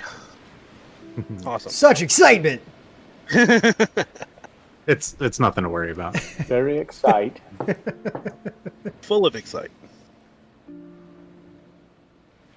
All right. On with the things to not worry about. Let's do this. Okay, so 36 hours have Probably passed. Ben has probably tried to entice Killian into a game of cards as we're sitting there waiting for the other two to get back. Yeah, I'm into it. Well, 36 hours has passed. Hearth and Oliver are back with the 300 gold. What you guys choose to do with that is up to you. So, yet again, the day is yours. What are you doing? So, are they sending a new keeper? As you might imagine, they didn't seem too terribly worried about it and said they would send someone sometime. Well, yeah, I'm sure it's nothing to worry about. Exactly. And let's just throw the rest of the goal on it and then go back, I guess. I did tell them it would be operating at a diminished capacity in perpetuity. I am sure they were not worried about that either. They were actually a bit concerned about the money to pay for that. Well, You know, priorities and such. indeed. Right then. Well, Oliver will head upstairs with whoever else to stoke the fire as much as it can be for preparation for leaving then.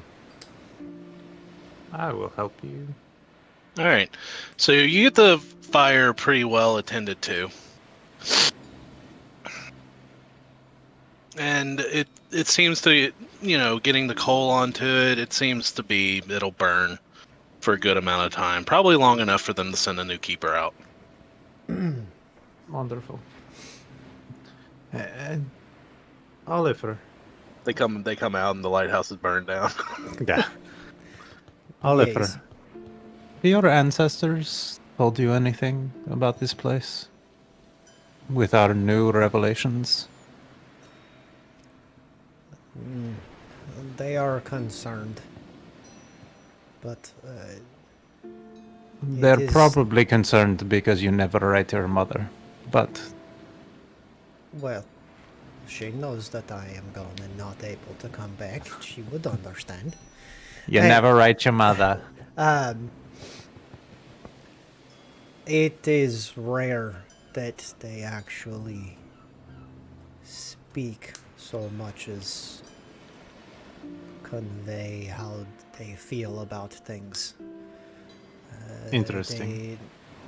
Their guidance is as clear as it can be. It seems to be getting stronger in different ways, but they tell me what they can.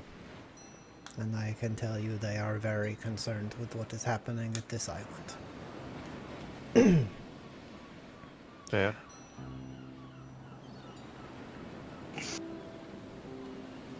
And they're probably not the only ones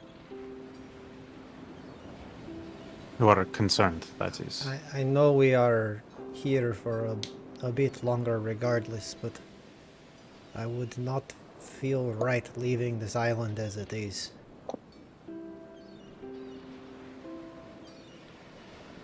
I agree. About this time, I'll say Ben because you had the most interaction with him. You hear a voice in your head appear, and I hope I'm doing this correctly. I have not done this in a while. We have a problem. Father Waters. Very familiar, yes. Well, shit. I will reply. I'm sure there's nothing to worry about. Stay safe. We are returning as quickly as possible. Where are you? I will then reach out telepathically again, focusing a bit of my will into projecting further, and cast the sending spell on my own so that he can reply. Where are you currently? Are you safe? And do we need to get anything along the way to you? I am safe. I am in my temple. Needed help. Decided to free a trusted friend. He did not take it well. Oh shit. We are on our way. No, I can't say that. Never mind. Okay. We have to go. Father Waters is in distress and needs our help. Right then, back to the boat then. Let us be on our way. This Wait, time not. what happened to? I mean, I'm all for leaving, but what happened to like not leaving the island in this state or something? I think we have done everything that we can. The island I was speaking of, that my ancestors are concerned with, is the main island, not this small one. Father Waters appears to be in some distress and has requested some help. And we must make haste. He took it upon himself to restore the faculties of someone he knows and trusts. It is apparently not gone very well. He needs help. Shit. Indeed. I do not understand this obsession with fecal matter, though. It's a new Arcadian thing. Fecophiliacs. I've never understood it myself. And that's because you've never had it. He's never given it. Accurate. So if everyone is in agreement, and I'll look over at Lerissa, let us continue back to the island as quickly as possible. She closes her book and journeys behind you guys. I'll lag back with Lerissa just a moment. No need to talk it through, but just kind of checking on her, see how she's doing. She seems troubled with what you guys saw with the creatures 36 hours ago. Trying to piece things together with the knowledge that you gleaned from the Book of Ivan. Okay.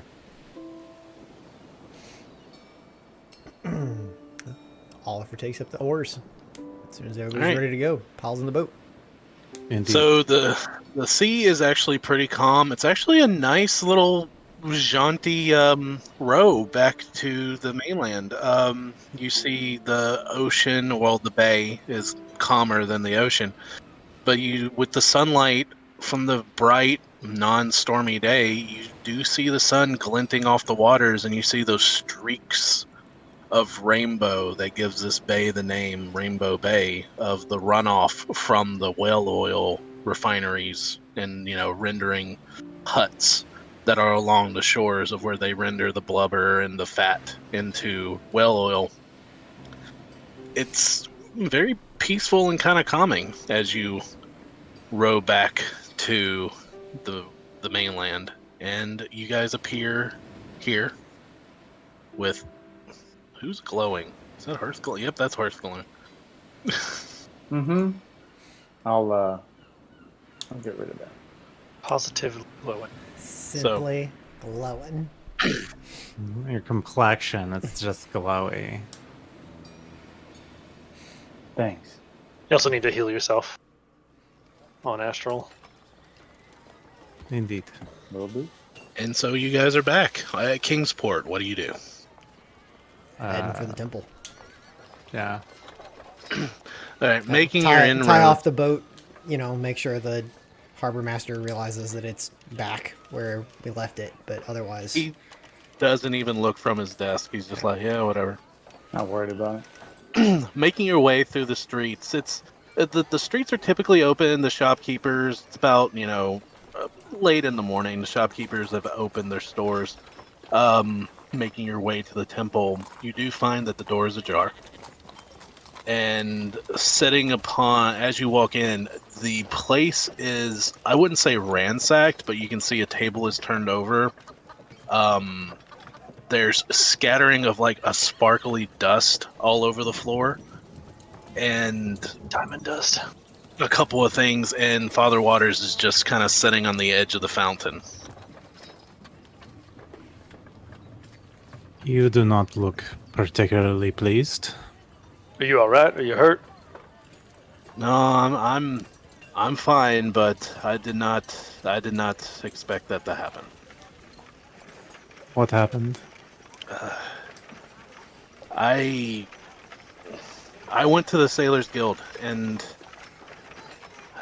let's just say I needed some help, and there's not many people that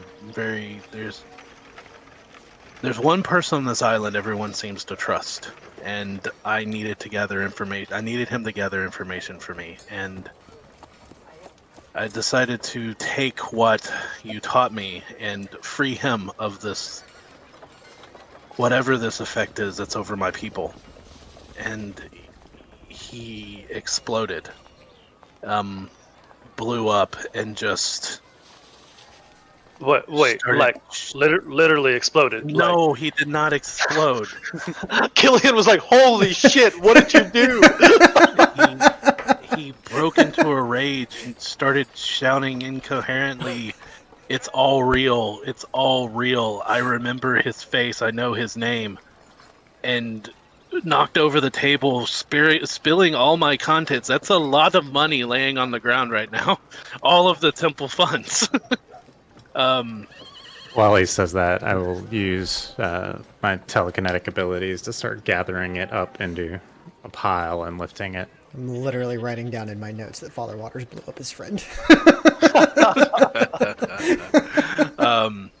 Well, I saw the diamond dust. I went, was he made of a diamond? He ran out of here. Do I you don't know know where where he- he went? I have no earthly idea. Who was he? Is he? He works at a local inn. His name is Cletus. Oh no! Oh, Cletus. I will immediately cast Sending, projecting my mind out into the city, searching.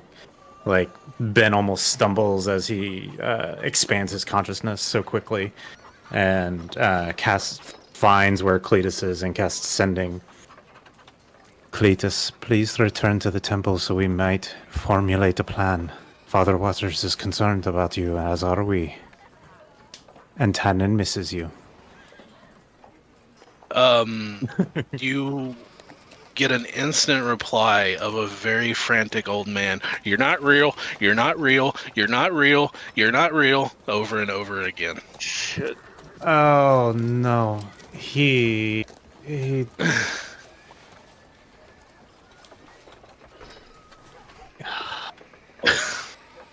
Just tell him it's nothing to worry about. I will relay that to Father Waters. That's not bad. Father, do you know where he would go?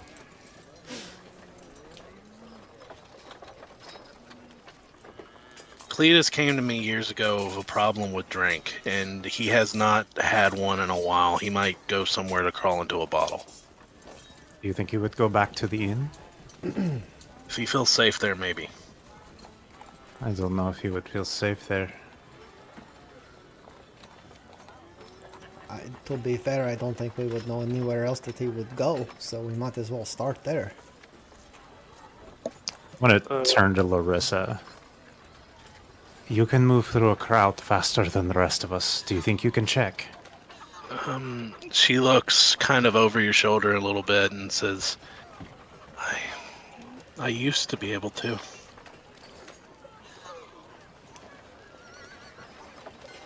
Okay. Father Waters, do you know of any kind of unique object or item that Cletus might carry on himself? I might be able to track him down that way. Nah, he was a man of very few possessions. He was very popular on the island for a long time. He's that gentleman that everybody knew. He was a guide on the island. He was a sailor on the whaling ships for many years. No, nothing about him sticks out. That's the reason I was trying to get him to help. There's nothing. There is something. Hear me out, and this is probably crazy. But it has crossed my mind that the female innkeeper might be the hag. Just a suspicion. Probably wrong, The but hag? the thought has crossed my mind. A net? No. Just, I'm probably wrong, but If he's the hag, it's that strange art magic that magic shopkeeper. What's her name? Failorin. Oh. That's Selkie. I mean, possible, but I don't know. It's just I have dealings with her. She's a nice enough lady, but there's something off about her. But nah, the hag's been around here longer than Annette's been born. okay. Well, that is comforting. Question for the DM, real fast. What color is Annette's hair? Red. Red? Okay, thank you. Just looking back at notes. I believe it. Yeah, I believe I described her as a redhead. You did. Let's. It was a Arthur's blonde going that to- we saw that was part of like the ritual or whatever that the cultists were doing. So I was double checking. What would you say, Brandon? Arth is going to start moving towards the door. Okay. Arth goes towards the door. Well, hang on. What is our plan here? Are we just heading back to the inn and hoping he's there, or should we spread out through the city? I don't think spreading out is a good idea yet. We don't know where else to possibly find him. If nothing else, perhaps Annette or someone there would know where else to look if he is not at the inn. And if Annette is the hag, what do we do about it? There's like a little whisper of energy around Ben as I have an idea or two. None of them calm. I think we take this one step at a time. We don't have anywhere else as a lead to go look but the inn. Unless anyone has any other ideas. Well, let's go then. I can try to connect with him one more time, but I'm feeling like it is tiring to do so often. Maybe offer him booze or something. Try to get him to come back to the inn if he's not there. Oh, you were serious. Okay. One more time, using my last third level slot, Ben will expand his consciousness like a wave of awareness rolling over the city, and cast Sending. Okay, what do you say? Letus. We are the folks in the room upstairs. We work with Father Waters and are trying to help. We have booze. We are real and want to help you and everyone else. Everyone. That's roll 25. Roll me a persuasion.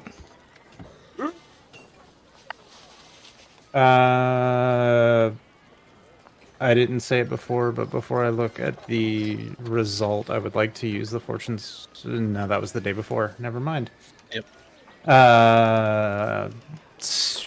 What are my skills again? I think my persuasion is a plus. Wrong button, Gabriel. I think my persuasion is a +2. Yes. So 15. You get a reply. You're not real. You're not real. You're not real. He is having some sort of mental breakdown. We have to find him. He just keeps saying you're not real over and over again. Yeah, all right. Well, bring that diamond dust. We're gonna need it.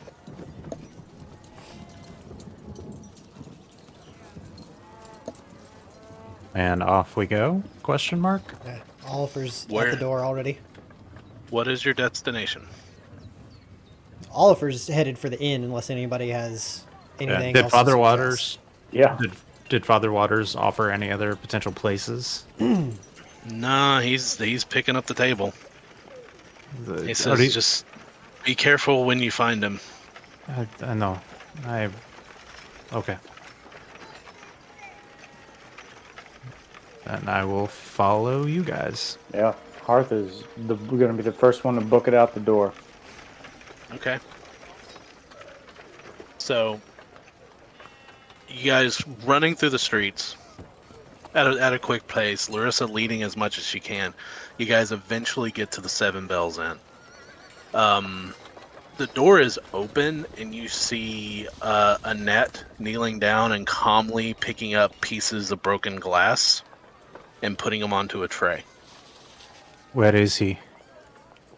And she looks at you and goes, "Oh, hi! Welcome back. Your room's ready. Where's who? Cletus. Oh, Cletus. Oh, he ran in here in such a huff and broke a couple of glasses and grabbed some bottles and went down to his room. He's fine. Is there anything I can help you guys with?" No, thank you. Would- And I'm going to go towards what I think might be his room. Would Tannen have made it to his room at all? Yeah, because it's down near the cellar. It's down near the kitchen. Okay, as Tannen comes trotting in and, like, checks me in the thigh, he leads the way. Okay. You She think? says, Pardon the mess. It'll be..." And she's very calmly picking up the piece. "It'll be picked up in just a second." I'm sure it's nothing to worry about. That's right. Ain't nothing to worry about. And she's like, You don't have to bother with him. He's fine." Okay, and we go straight there.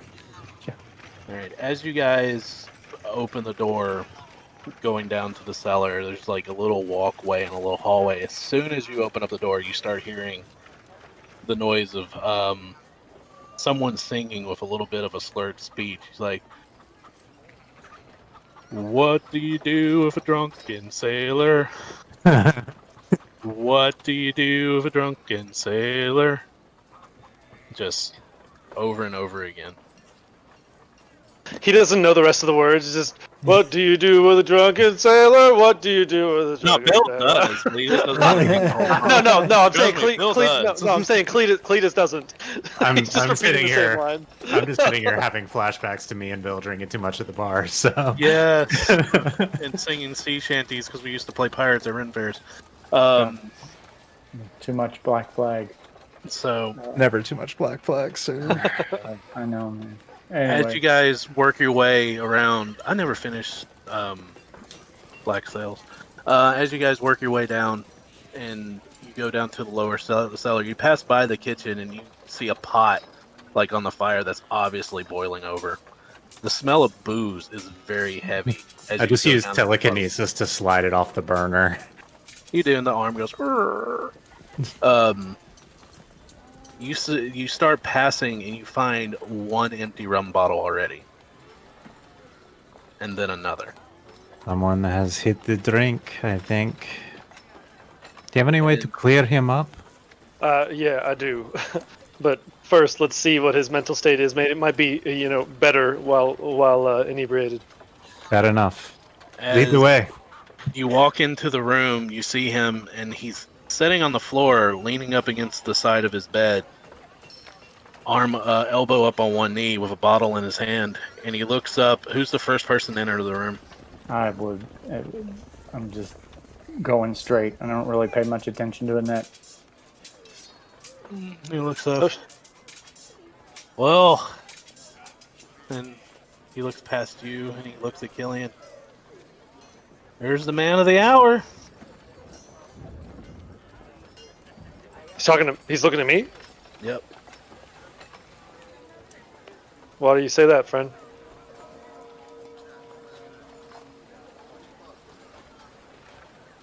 Everything he told me is true. He takes another swig off the bottle. All these years, I didn't believe it, didn't care. All of it. Every last bit of it.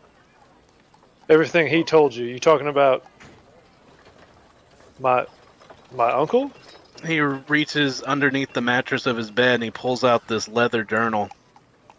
I think he wanted you to have this. Oh shit.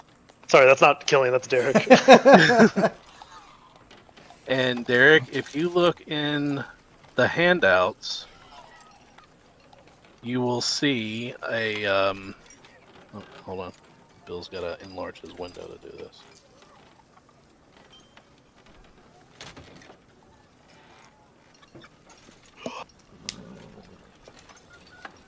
Where is that? Dun dun dun.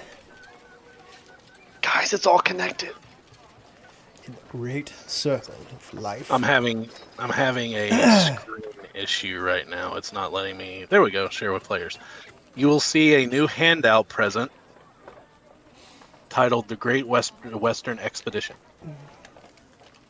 All right. Oh wow, 5 pages too. All snaps.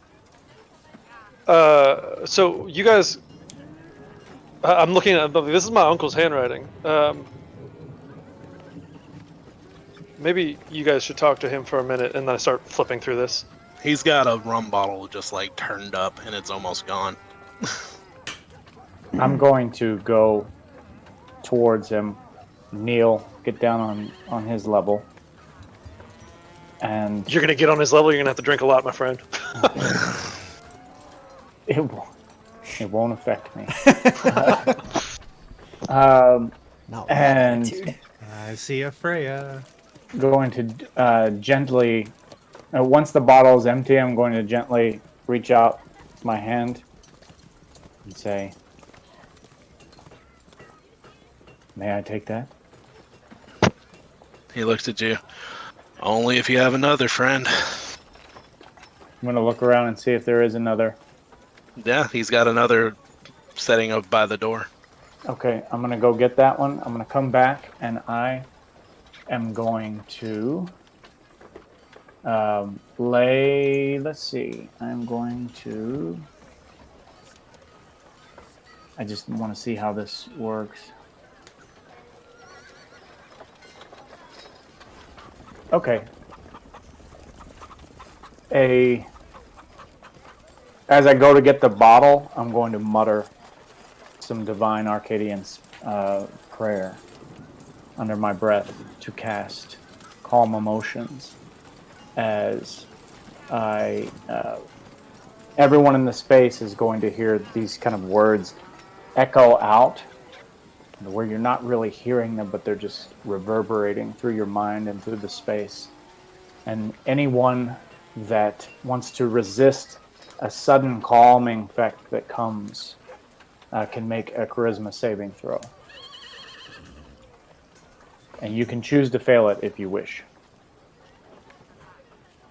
Okay. Just a wash and wave of calm. Yeah, he doesn't pass. So, at which effect these words will push into his mind very gently and suppress any effect causing the target to be charmed or frightened. I assume that there's not an actual active spell, but I'm willing to burn a spell slot to suppress very powerful fear response. He starts calming down, but he continues to drink Sure. at a slower pace now.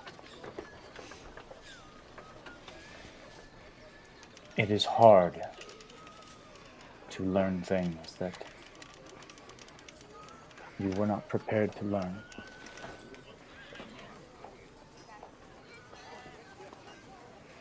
He just starts crying.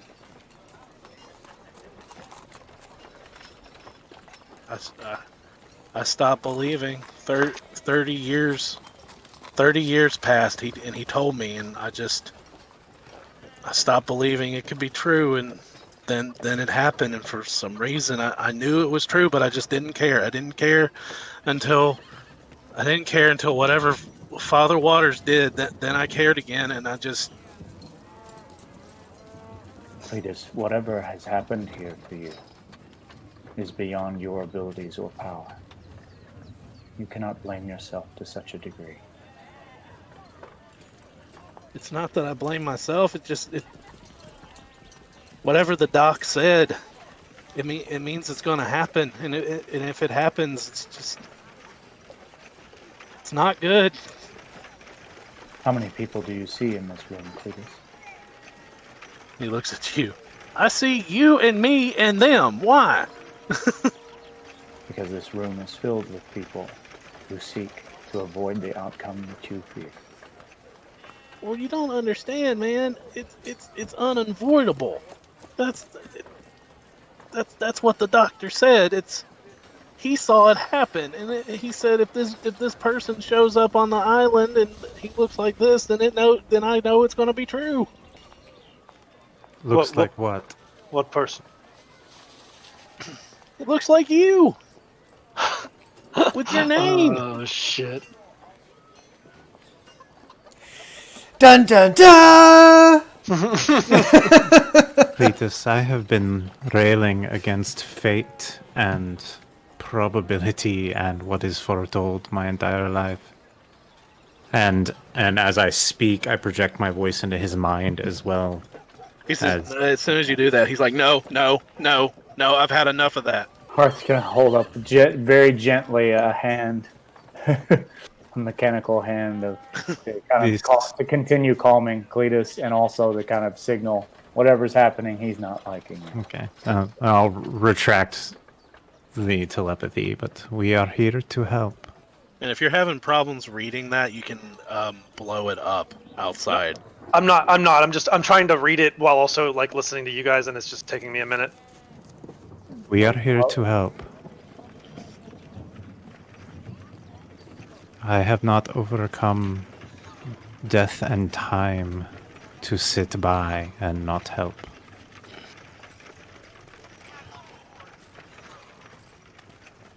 He says, I did what I was supposed to do. I did what the doctor asked. He said, if this man shows up, give him this book. And I did it. I waited 30 years. My job's over, guys. I'm like, just let me be. We are not asking anything in action of you. I don't know more than... I got 30 years of memories that are just... of feelings that I don't remember having. Things that should have bothered me but never did. And honestly, if the good father gave me a choice, I would have just stayed ignorant of all this. I'm gonna reach out gently. I don't have to touch him for this, but I'm gonna reach out and lay a hand on his shoulder and tell him, go to sleep, and I will cast sleep on him. How many hit points worth? 5d8. Well, he's a legendary. Yeah, he uses his legendary. A legendary commoner. His legendary resistance. No. Yeah, 20. Legendary drunkard. Come on! He's gonna use his aura of Keith Richards. Yeah, to just keep playing. Just shake off your sleep. Go to sleep. So he does fall asleep. And there was no like spell component or anything to that. Again, flavoring everything with telepathy is I just exerted my will over his mind. And As he like slumps to sleep, Oliver will come in and pick him up and place him in the bed. like a little drunken baby. Yep. we weren't getting anything else out of him. He's given us everything that he can. So what is that smirk over there, friend? Sorry, this is not Killian smirking. This is Derek smirking. I'm sure it's awful. That's some spicy shit, guys. I'm not reading it intentionally. So. Welcome to a Bill game. Oh man, Yep. Holy shit. such excite. So, Uh, care to share with the rest of the class? I'm a bit speechless. Let's leave him here. Let him sleep. Let's not wake him. And let's go to our rooms. Yeah, maybe we do this. Can you do the thing where like people can't hear us? Yes. I need to teach you that trick. Isn't that a ritual spell? You can hear through The bubble? the bubble, but it blocks magic, so scrying and stuff like that. So I'm gonna leave Tannen in the room with him, and Tannen's gonna curl up on him like kitty biscuits. And Tannen's doing that weird cat thing when you wake up every now and again. They're like, no, Tannen's gonna snug him. Tannen's a good comforter. So he's the size of a dog. So you know. Meanwhile, dog comes in. I heard about Snugs. Yeah. I'm like, what's Freya? Oh my god, that's Freya.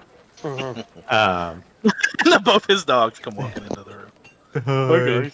We heard cats being That talked is- about. that We is don't my- like it. That is much derp right there. So Tannen's gonna stay in there with him, and Tannen will let me know immediately if he wakes up. Okay. So you guys make it up to your room pretty easily. Nobody really in the inn, and Annette's like just picking it. She's done picking up the glass, and she's behind the bar. And she says, as you walk by, well, I'll bring some food up if you want. Like I said, don't worry about him; he'll be fine. Yes, he's fine. We don't need any food right now. Thank you. We'll let you know when it's time. Right, you are. It's like you have a good rest. Thank you so much, Derek. Your tracksuit is killing me, man. It's fucking legit, isn't it? I need you to have like a Russian accent. Yeah, Griff and I have matching ones actually. Not matching, but like we both have like tracksuits like this. I feel like you That's need like adorable. sunglasses and like Da. stack of poker chips in front of you. He's fine. I break your leg. I own a velour pajama set. I'm wearing the pants right now. Few gold chains. Call it a day. My wife's from New Jersey. What can I say? So, we make Enough said. it up and cast the dome Okay. You and cast it powwow down. inside. So I'll do my best to summarize this in character. There's a lot of information here, so eventually you probably just Yep. want to go read it on your own. But all right, this is my uncle's journal from when he was here studying the ruins. Cletus was his guide. Took him to the western side of the island and to the ruins themselves. He talks about the ruins. They call it Broken Gate, and he thought that it might be an Arcadian temple, but found out that it was something more, possibly some kind of bridge between realms. I imagine it's that tower that I gestured to Hearth that you were sent to treat with. Hearth nods. The bell has been rung. So he talks about the hags, and I said yes, hags plural. He suspects that he found out that there's a coven of them that live in Kingsport. They don't, since they're not feeding on one individual person, it's not causing anyone to die. They're feeding off of the entire city, and he met them. He talked to the hags, and he made some kind of deal with them. They gave him some kind of liquid, some kind of potion, an elixir or something that he says opened his mind. It let him see into time, I guess. I'm not sure. It's unclear here. He said, "Here, let me read this part. It's all false. Everything. Everything we've ever known is false. It's all a lie. I've seen it with my own eyes, the images rushing past me as I flew backward into the rivers of time." He talks here about seeing gods at war. He watched as the dark tapestry was drawn, trapping the old ones behind the wall of sleep. He watched as the Arcadian Empire arose, and they flung the doors open to the world, and the world burned in a rage beyond reckoning. And then I pause for a second. He says, "The eyes in the deep, surrounded in shadows." This is in the future. He says, "I saw this island years from now, after the coven was broken. The eyes in the deep, surrounded in shadows. They crawl and inch their ways into the hearts and minds of this island's people. And among all these images, I see him, the man that will be of my blood, whom one day I will call my nephew." And then I look up at all of them. And then I continue reading, but I literally read a description of myself from this book that is in the past. It says, "His soul is bound to one from another realm, trapped here by people long dead." I'm not sure what that means, but I think I might be talking about you, Ben. No. He's talking about your friend, and I gesture to the coin around your neck. Oh, Abraxas, of course. Well, so there's another one of those teleportation circles in Broken Gate, Ben. The one that we saw from before, where we couldn't make sense of it. Yes. But my uncle, well, let's just say he's a little smarter than you and I, and he's got some notes in here that I think might shed some light on that. Wonderful. Ben almost looks offended a little bit.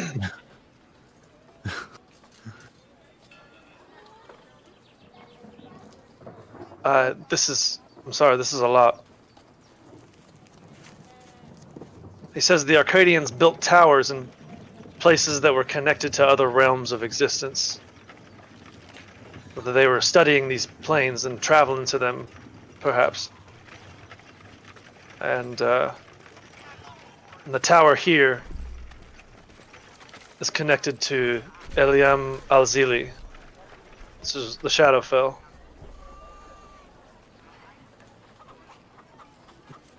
Yeah, as soon as the Arcadian words come out of your mouth there, I'm going to look to Ben. What? Yeah, there's no expression on Hart's face as per usual. I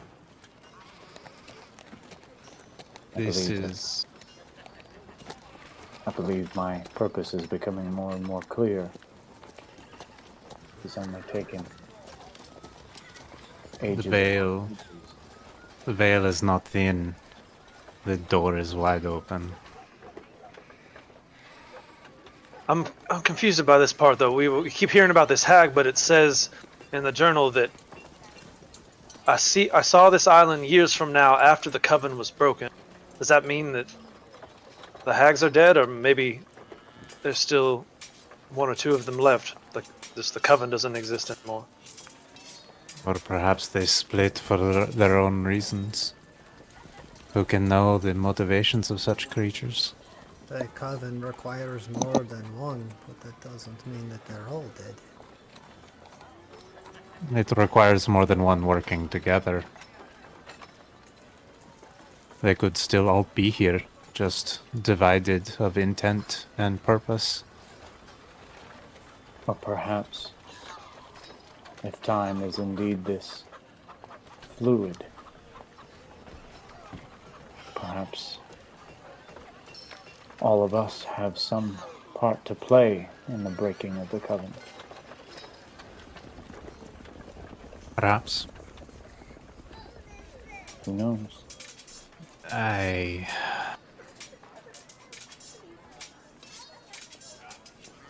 Guys, I think people are sort of fighting outside. Yes. Everything is going to shit. I, I saw a dog and a cat in a domestic union outside. I'm gonna pop my eyes through Tannen real quick and check on Cletus. Slumbering away. Good.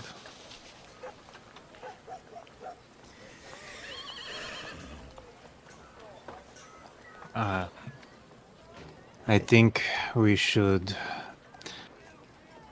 steel ourselves for a venture to Broken Gate. Well, that was always our destination, wasn't it? I think it is certainly time we find our way to those ruins. Yes. The ruins are on the western side of the island, yes? Yeah. According to this, yeah. The traveling tent and kobolds are on the western side as well. Should we find our way there? Perhaps we will see them on the way then.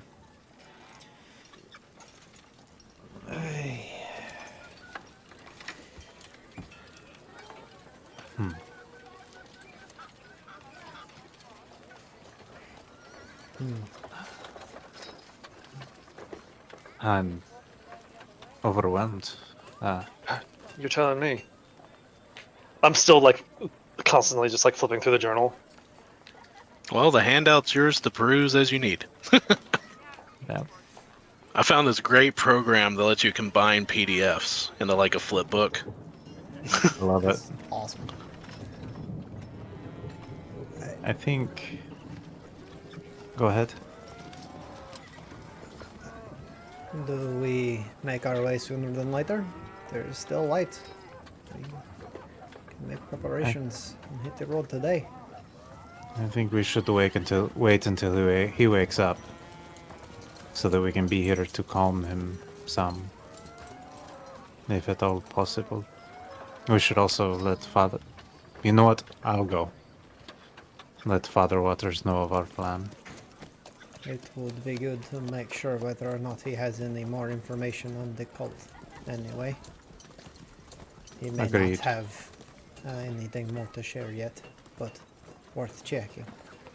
We were in a bit of a rush. Yes, I don't know that...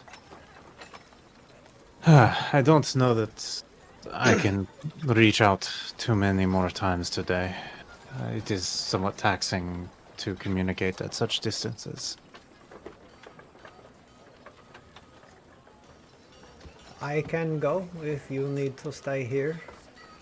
I believe if you're doing this, you cannot leave, yes? Pointing to the dome. Fair. Hearth just says, no need, and is going to mutter a few Arcadian words and send a sending spell to Father Waters. Okay. What does Hearth say? Hearth says, we have found Cletus. He is at the inn. We shall be departing for the western side of the island as soon as possible. Please make arrangements to care for him.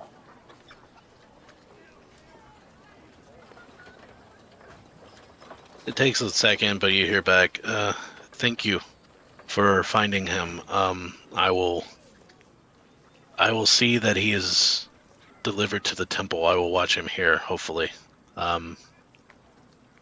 I did find very little information about the cult, but I have some.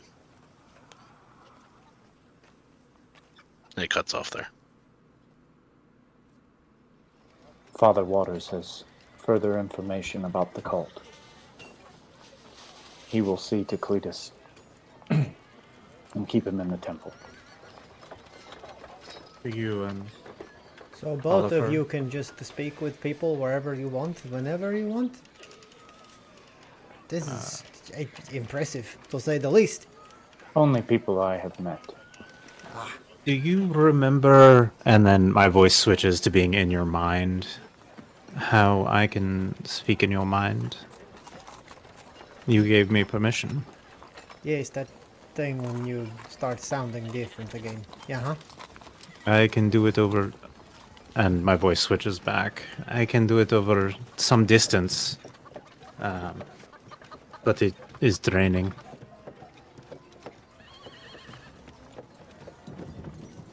It is fair. My- I would imagine that takes quite a bit of out of you for such things. You know where your ancestors dwell? In the beyond? Vaguely, yes. Imagine. I told you I was trapped beyond the veil for a long time.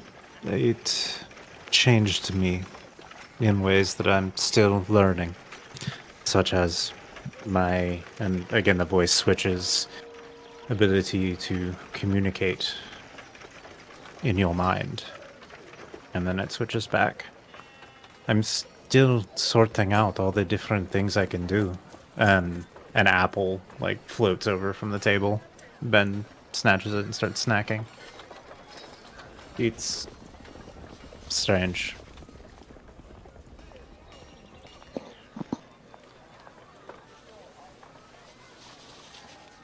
It appears Killian is still reading. I'm sorry, there's a lot to take in here. I'm only imagining. Some of us should go see Father Waters. Why don't you all go? I'll stay here with Killian and also stay close enough to keep an eye on Cletus. Or perhaps you just take him to Father Waters.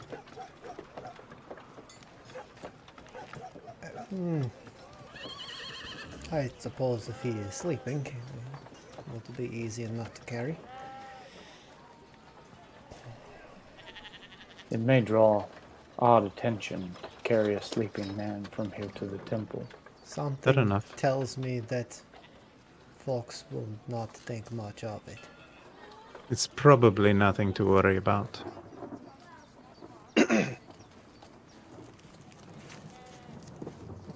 You make a fair point. I'll stay here with Killian. So, if I get this right, Killian, Ben, and Lerissa are staying at the inn. Oliver and Hearth are going to pick up Cletus Yeah. and take Cletus to the temple. Okay. Is that I cool know- with you, Derek? Like, I don't want to volunteer you. Yeah, that's fine. So real quickly, what I want to do while we're waiting for them is I want to ask Ben for his notes on that teleportation circle, and I want to compare it to the notes that are in my uncle's journal, and I want to basically see how they match up. Basically, with the intention of having a better way to figure out the teleportation circle if and when we actually use it. Gotcha. We'll role play that as you guys successfully pick up a sleeping Cletus. Yeah, right. Before we leave, just real fast, I'm going to look at Killian. I know that you have a lot that you're processing there right now, but... And he kind of points to Ben and Lerissa.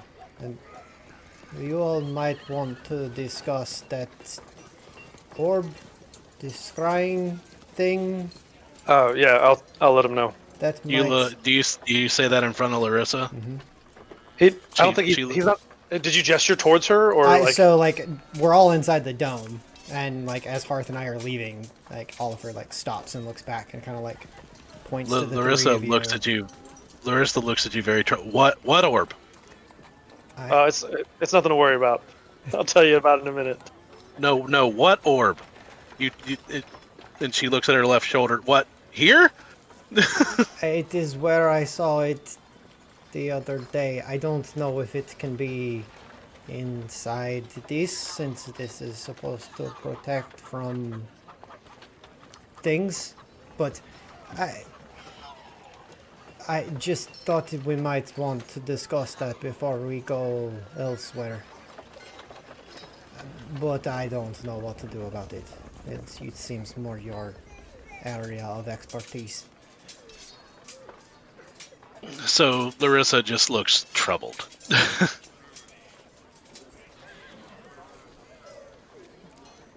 I am sorry to not mention it when I first saw, but I did not know what it was, and I was concerned with saying anything to you directly with it around, in case it was a problem. Which is why I told Killian in part about it.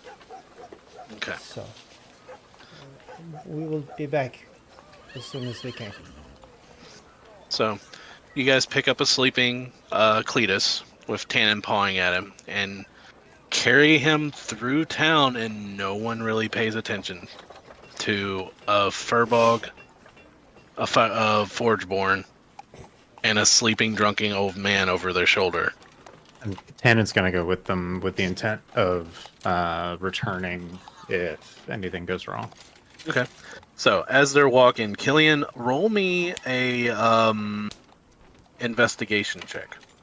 Yes, sir. Comparing these two notes.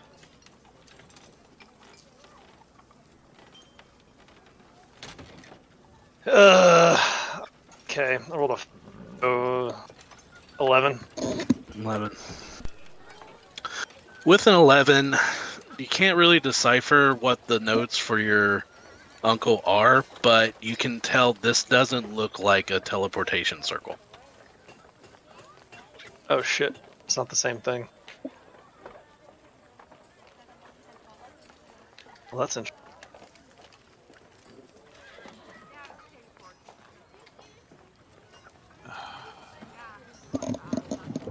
I imagine, is Ben helping me with this? I don't know, is he? I'm happy to.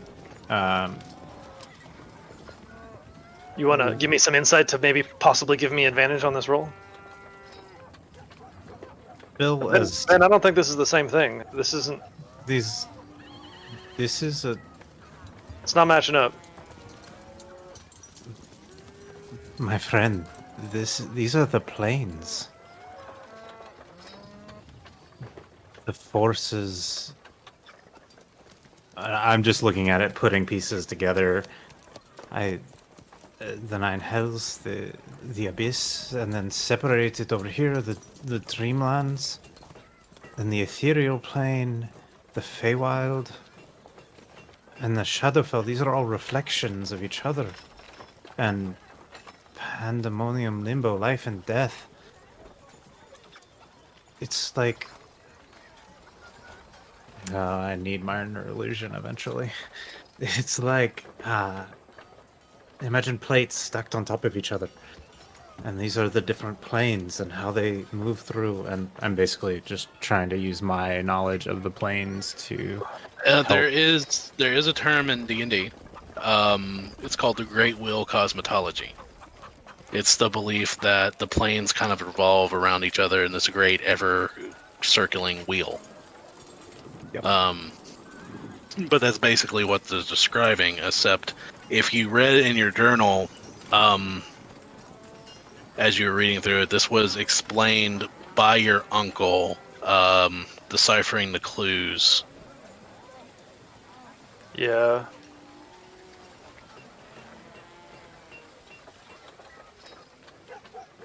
Let's see.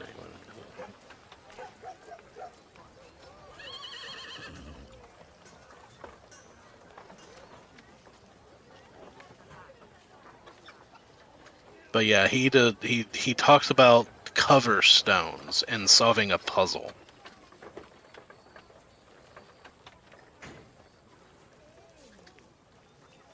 But as you guys are doing that, you guys make it to the temple, Hearth and Oliver.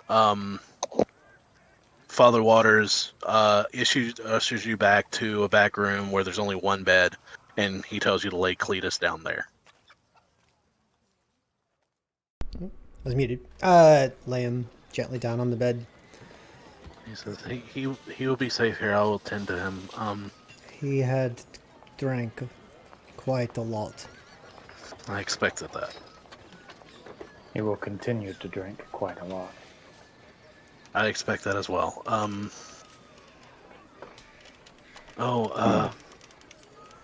I know you said your plans were to head west, and just keep in mind that area of the island is very legendary to being unsettleable. One of the first settlements of the island was lost there a long time ago. It's wild. People that have tried to settle on the western side of the island usually don't stay very long. The only settlement other than Kingsport that seems to have lasted is Sorrowbend. And then there's the natives of the island that live up to the northeast, but the west is got a lot of legends and myths about it. Just be careful. Do you know what caused the settlements to have to leave? It was before my time. Many of them mention dark occurrences, creatures in the wild, things happening at night. The typical rumors. A lot of people talk about the boogeyman of the island, the shadow over Providence, the shadow that blocks out the sky, and that if you see the shadow overhead, it's already too late, and you'll just disappear.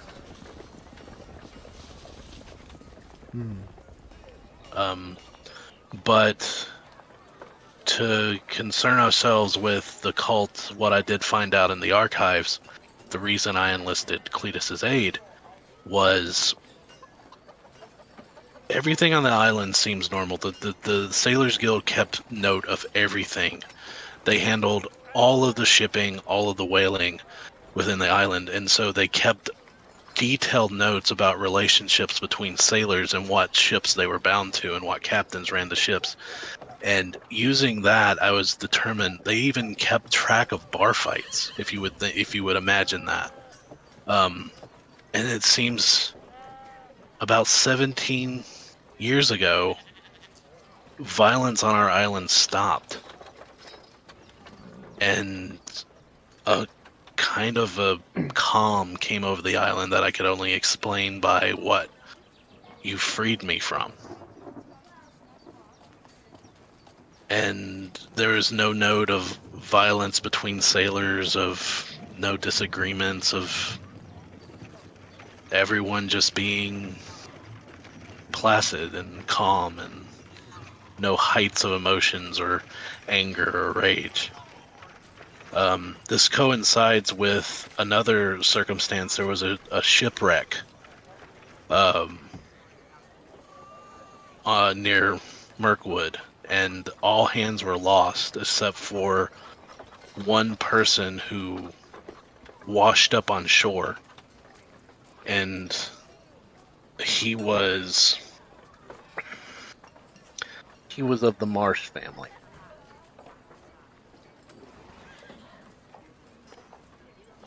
Thomas Marsh. His brother is part of the Sailors Guild as one of the admirals. Thomas Marsh washed up on shore and spoke of being saved by the eyes in the deep. And he started the religion of the devouts, the ones that pray at high tide and low tide, the ones that you call a cult.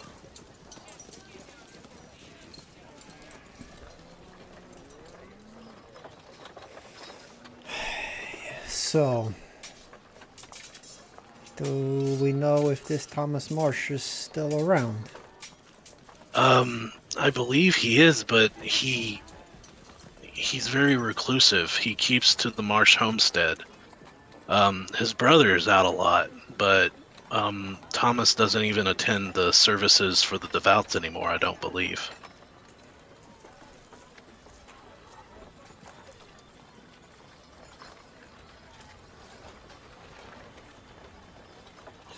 There's more I can find out from the archives, but there's no records of the devouts. This is knowledge that I know myself. There's no records of them within the archives themselves, and so there's no listing of members. So, Cletus, everyone knows Cletus. Everyone talks to him. He's very well liked within Kingsport, and he's very loyal and trusted. I was hoping that by freeing him, I was able to get information from him. And I think that was a mistake.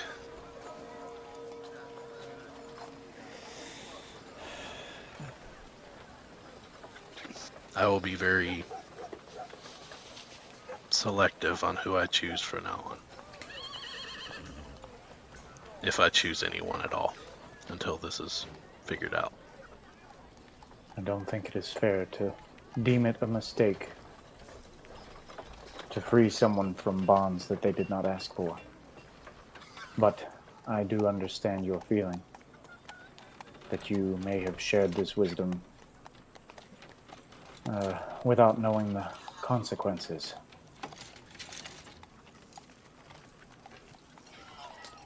It seems there was more that Cletus knew. Some things regarding Killian's uncle from the past that I think are the source of what has put him in his current state. You could not have known. So he looks at Cletus and he says, "The poor man, I don't know what burdens he's carried on his shoulders all this time."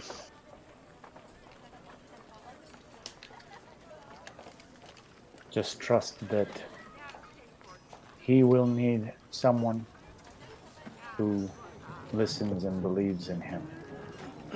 Most of his thoughts now seem to him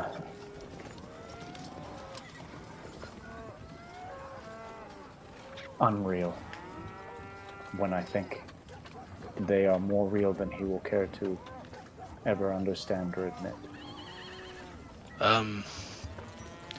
One thing concerns me, and since your friend is not here with the golden eyes,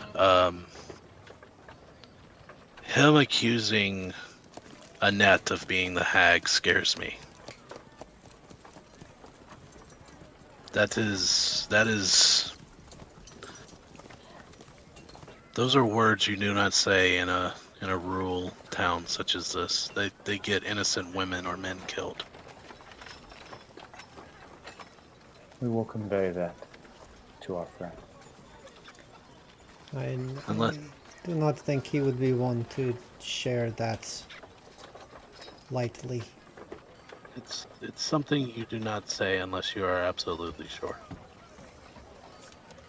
I speak from experience in other rural areas of innocent girls being drowned or burned for accusations. We will make sure he knows. I am sorry for the state that Cletus is in now, but he has shared information with us that is important. It is nothing for you to apologize for. It was actions of mine that led him to this No, I am result. not looking or asking for apology for anyone, least of all you. He has helped us a great deal, I think. Perhaps more than he knows. Do Well, what maybe you can this for was. him. I This think might it have. is probably important that he was able to share with us what he did. This might have always been in the Stormlord's design. It very well may be. I think we are all here for a purpose. But there are definitely dark days ahead.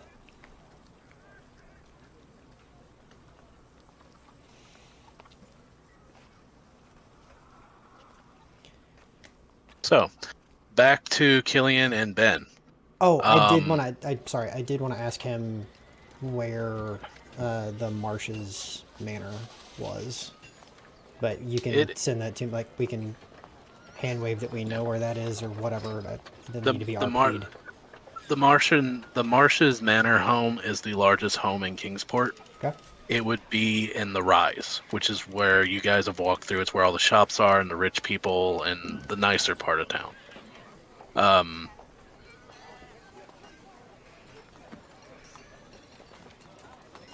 Okay, that's it. No, I'm good. Okay. Then we'll make our way back to our comrades. Okay, Killian and Ben, what have you guys been doing with these, trying to piece this together?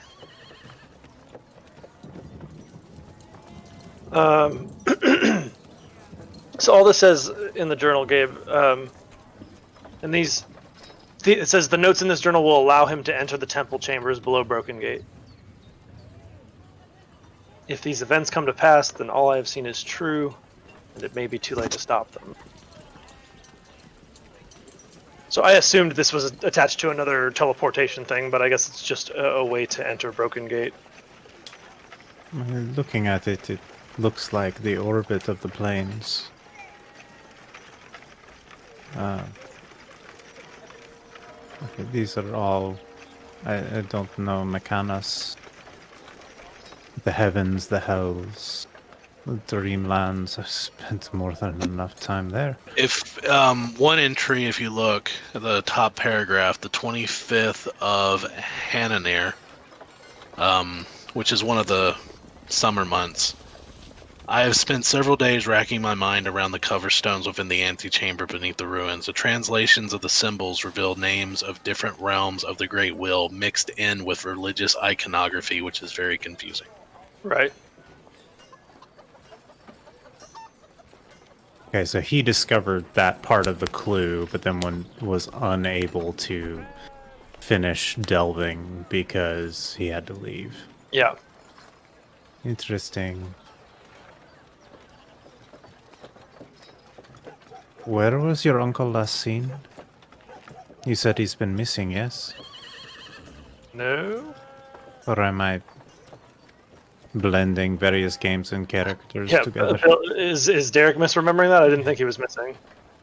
No. The last time you left, you saw your uncle was he was bidding you goodbye on your expedition to Lost. Okay. Or Lost. That's what I thought. So he did not... If you do remember, your uncle was very, very popular for a time until he released a book. Basically telling about the knowledge that he learned here that sent And- him into And it ruined his career. He's almost a pariah now. yeah.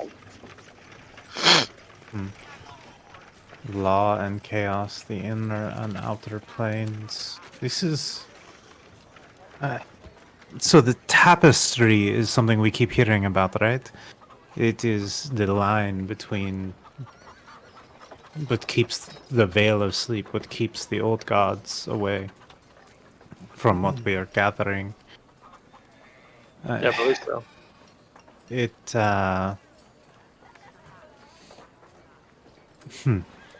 It all seems to be converging. Like the material plane. I'm looking on here. I don't see a symbol for the material plane. But am I correct in assuming the material plane is like the focal point of the wheel? Upon which it turns? You don't know. Okay. All these different planes touch the material plane in various ways.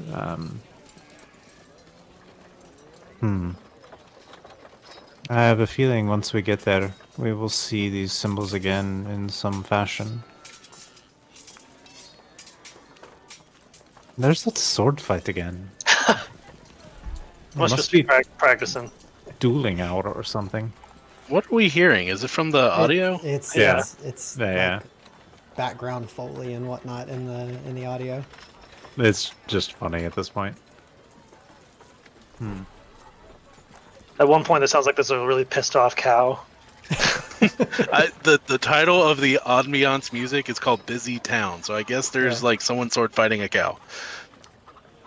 I mean, So good reason for that cow to be angry. So this was his Brr! expedition, and everything he says in here makes sense. It checks out with our experience here. The visions, the hag, the uh, unease lifting once you leave the city, and then he gets to the ruins, Broken Gate, and then finds this iconography, figures out what it is, and then has to leave before he can go further. Well, maybe All, with these notes we can figure it out. all signs have pointed us that way. And my eyes will kind of drift over to Lerissa at this point. Just kind of checking on her. She's writing in her journal very frantically what you guys are talking about. She looks very troubled, constantly looking at her left shoulder. It can't be here now. Not in the bubble. She nods her head. All you have to do is ask. I'm happy to put it up whenever you want. About this time, I'll say Oliver and Hearth would return. Speaking of which, at some point when we have the supplies, I'm going to teach you how to do this.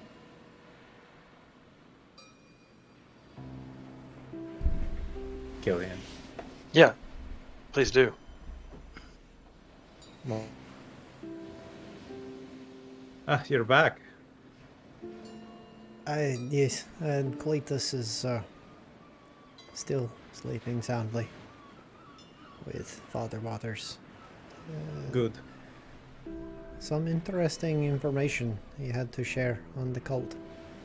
And I will splah everything about the survivor of the shipwreck and his founding of the Devouts and the Marsh family and where we can find their manor and all that business. And we'll put their heads on a spike later, I guess. That was a joke. If it is what is necessary to stop this ice in the deep, then we do what we must. But I think that is for when we know more. And what he said about my words, they were spoken in haste. It is a theory, not an accusation. I think he mostly speaks out of concern. I will be mindful. I did not think that this was something that you would go around throwing accusations of. No. But I will be mindful. It was the theory in the back of my mind. It just blurted out. that is what I thought. But warning received and acknowledged. I think we have a long day ahead of us tomorrow. Certainly a long day or two's travel, I believe. It would seem Yes. the western side of the island is dangerous. That Apparently seems to be where they have tried to settle it a few different times, and various mysterious things have occurred that have forced people back out. It's a shame that Cletus is in the state that he's in, because according to my uncle, he's about the best guide you could ask for. I don't know that we have time to steal his reserve, to be honest. There's an impending feeling with this. Like a hanging doom. I agree. I think that we are better served to move quickly than well guided. I think been working on a new spell. And mechanically nothing happens, but I pull out my deck and draw 3 cards. in a row.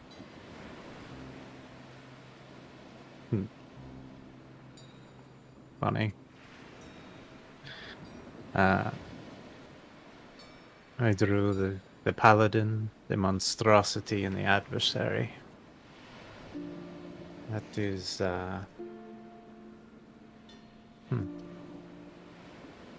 working on a way for that to mean something beyond the general foreboding it already means.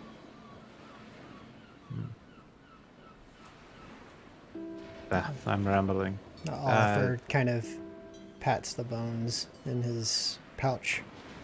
I think I understand what you mean.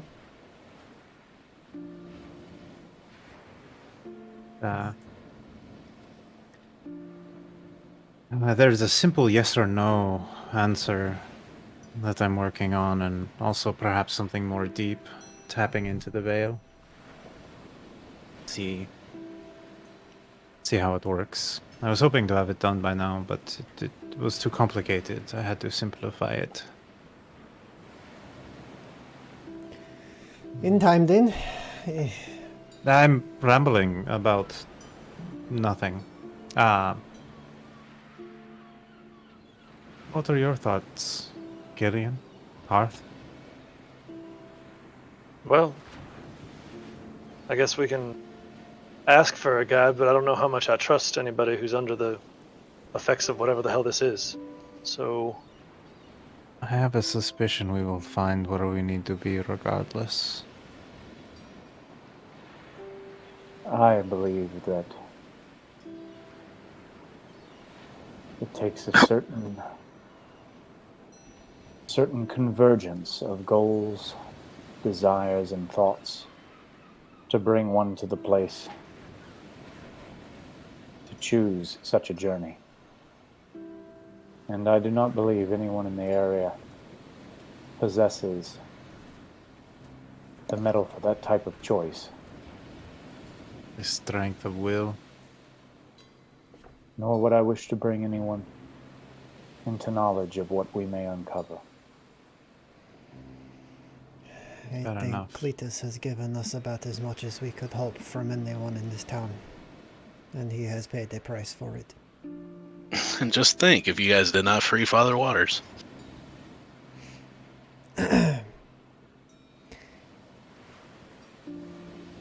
Right then. That reminds me, the voice from beyond. I spent a lot of my life over the last bit of time alone. Just me and Tana comes over and smacks him on the shoulder. Yes, just me and you. Tana wraps around in his lap, and it's like a 40-pound dog, like cuddling in your lap like a lap cat, because that's how big Tannen is. I don't know. This group of us looking at Lerissa, Hearth, Killian, and Oliver. Something that feels good about it. I believe that we were brought together for a purpose. I left the north for a reason. And through seeming happenstance have come amongst this group. I think we are here for a purpose. I think it is good that we have found each other.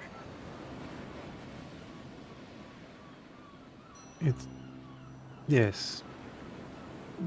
I think so too.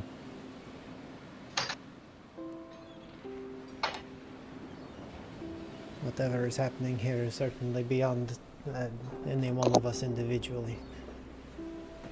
But together perhaps we can do something about it. Agreed. Bill, roughly what time in the day is it?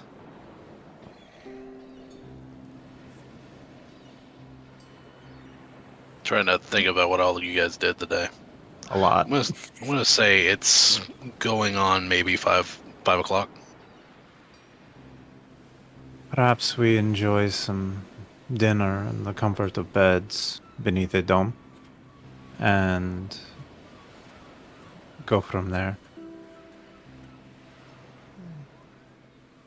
I will see about getting us some travel rations and such I for the road. If we need believe any we supplies. have plenty, to be honest.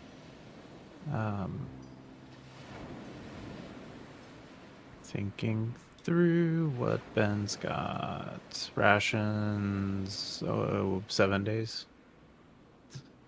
I've got enough to get me through anyway. I'm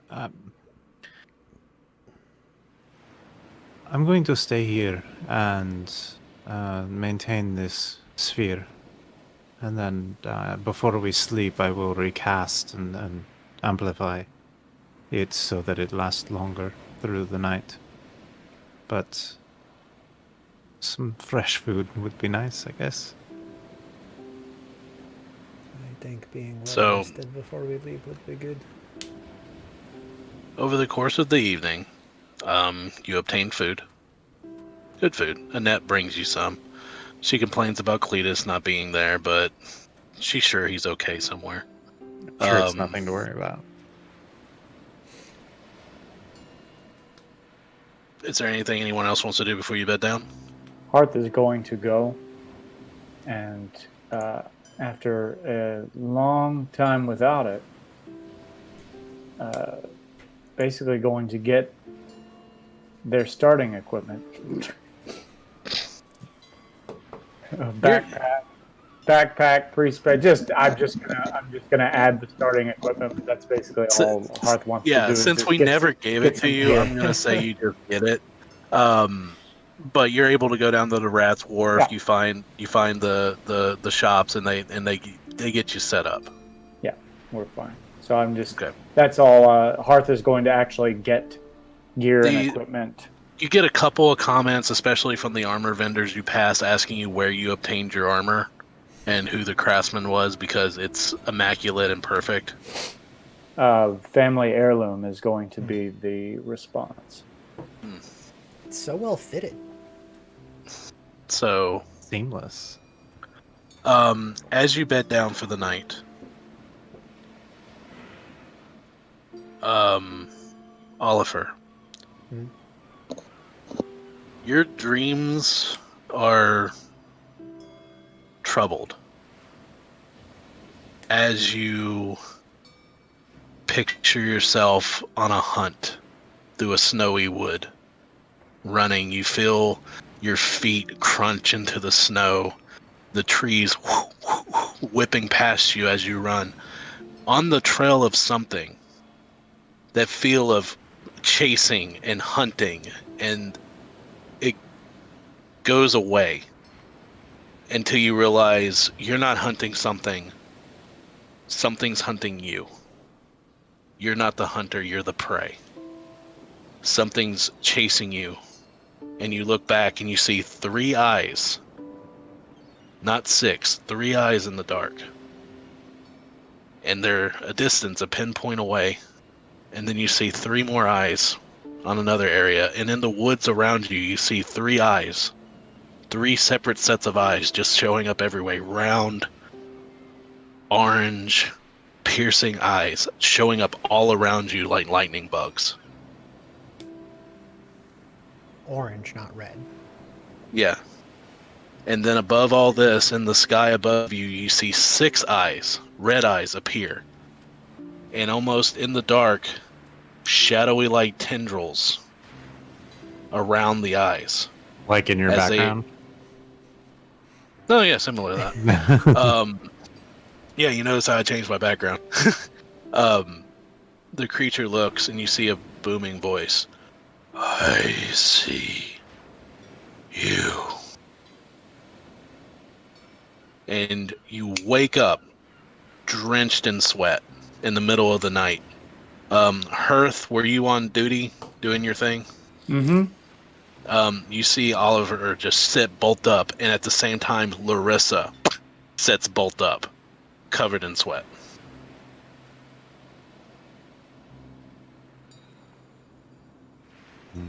There's going to be like a flicker back to back from semi-consciousness. It is all right here. However, you both seem to have experienced something elsewhere that troubles you. Oliver looks at Larissa. I think perhaps we are running out of time. She looks and kind of breathes in very shallowly and just shakes her head. Then let us rest as well as we can.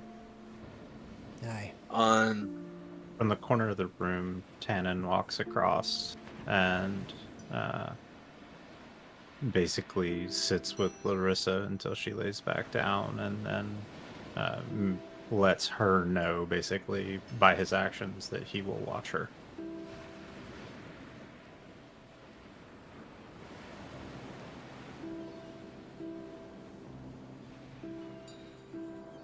And you awake the next morning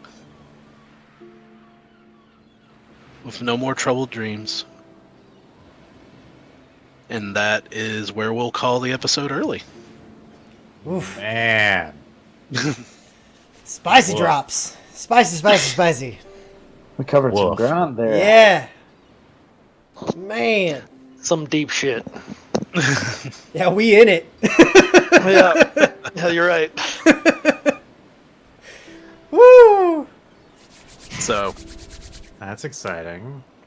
That's one word for it. Yeah. Whew. Yeah. Man.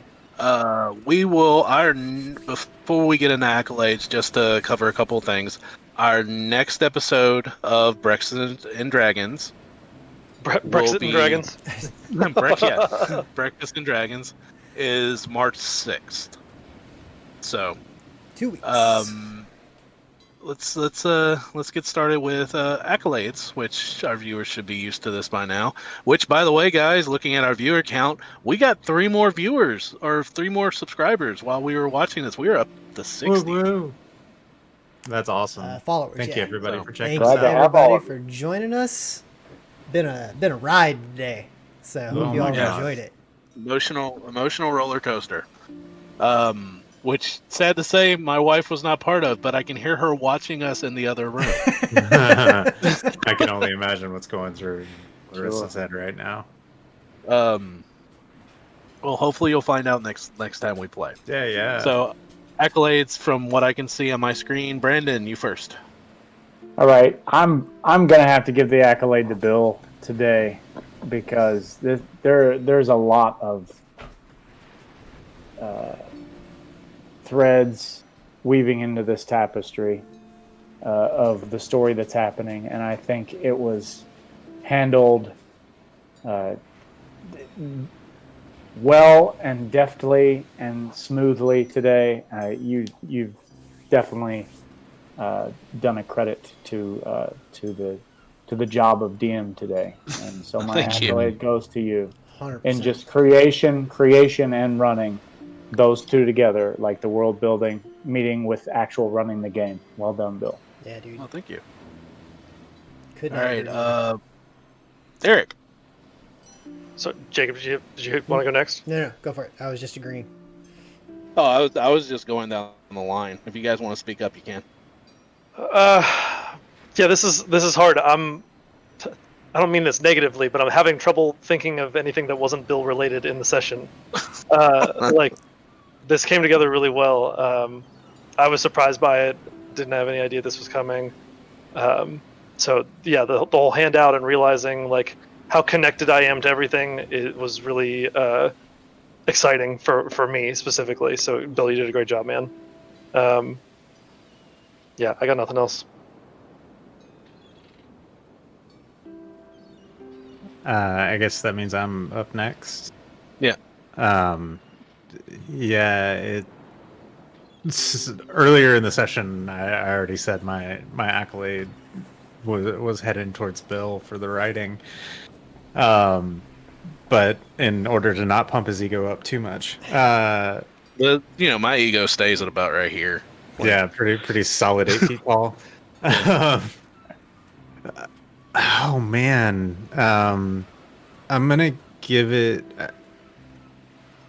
I'm gonna split it between Killian and Hearth. Actually, um, Ben's been chomping at the bit to do some research for a while, and you both were just like, absolutely, how can we be supportive? And that's always cool. I always worry as a player that I'm taking too much of the spotlight from other players because I've got all these cool things I want to do. But leaning in and giving me a moment to jump into that research, which I knew would take a minute, is very appreciated from another player's perspective, and it's always wonderful table etiquette to see helping, feeding into other people and trying to make sure you give everybody an opportunity. So I appreciate it. Thank you very much for humoring my interests, and you guys are awesome. No problem. Our pleasure. My pleasure. Yeah, it was fun. As much as I could, follow the train to tick off a number of things for Bill this session, they were all fantastic. My individual one here is going to go to Brandon for a lot of his NPC interactions today. The Harbor Master, Father Waters, Cletus, every time you got those moments to interact with them, seeing the personality of Hearth and like how much he cares, but still staying so even keel through every interaction that you have throughout it was just a thing of beauty. I loved it. Thanks, appreciate it. Following that, my accolade goes to Brandon as well. His interaction with Cletus, kind of talking him down from the edge, as it was, of just, you know what, let's just let the man drink. Just give him another bottle. It's what he needs. That in itself was amazing. So taking into account everybody else, I will be a little selfish, and I'm going to give the inspiration to myself. No, I'm giving the inspiration to Brandon. That was amazing. If you have an inspiration point, you can give it to someone else, because I don't keep track of who I give them to. I can't remember. I think I may have used mine, so I'll go ahead and keep it. Yeah. Okay. With that, it was an amazing session. It's like, thank all of you, and thank the viewers, and thank you guys for spending the morning with us. If you weren't able to finish this, of course, or if you just want to watch it again, it'll be re-airing tonight at 7 p.m. Eastern Standard Time, and we will be doing a rerun of our second episode of Thrain on Monday at noon Eastern Standard Time. We're playing around with some reruns and different time slots, seeing what all will happen. And as always, join us again here March 6th for the next installment of Stratera. What's going to happen at Broken Gate? What's going to happen on the way to Broken Gate? Will I survive for 2 weeks when my wife stabs me while I'm asleep? Well, we don't know. So, and also we have Shooting the Crit on Tuesday evening. Yeah. So join us while we discuss I'm not entirely sure who all is doing that one just yet, but for sure at least 3 of us will be on for that one to kind of discuss general challenges at the table and how to approach those as DM, player, different things, lots of different aspects of kind of what we've kind of put together to talk about on that. So it should be a good one. But the subject is going to be common challenges at the table. So if you have any questions at all for the DMs, message us on our Twitter, DM us on our Twitter, send it to our emails, and I'm so horrible. Our email is theforeverdms@gmail.com, correct? The Forever Dungeon Masters at gmail.com. The Forever Dungeon Masters at gmail.com. If you have your questions, send it to our email, send it to our Twitter, post it on our Twitter. We will definitely write it down. We tried to come up And- with a longer email address for you guys, but we Yeah. couldn't. Hey, man, the others were taken. Inactive, but taken. So we will see you guys Tuesday for shooting a crit. Sweet. Thanks, everybody. Bye, guys. Bye.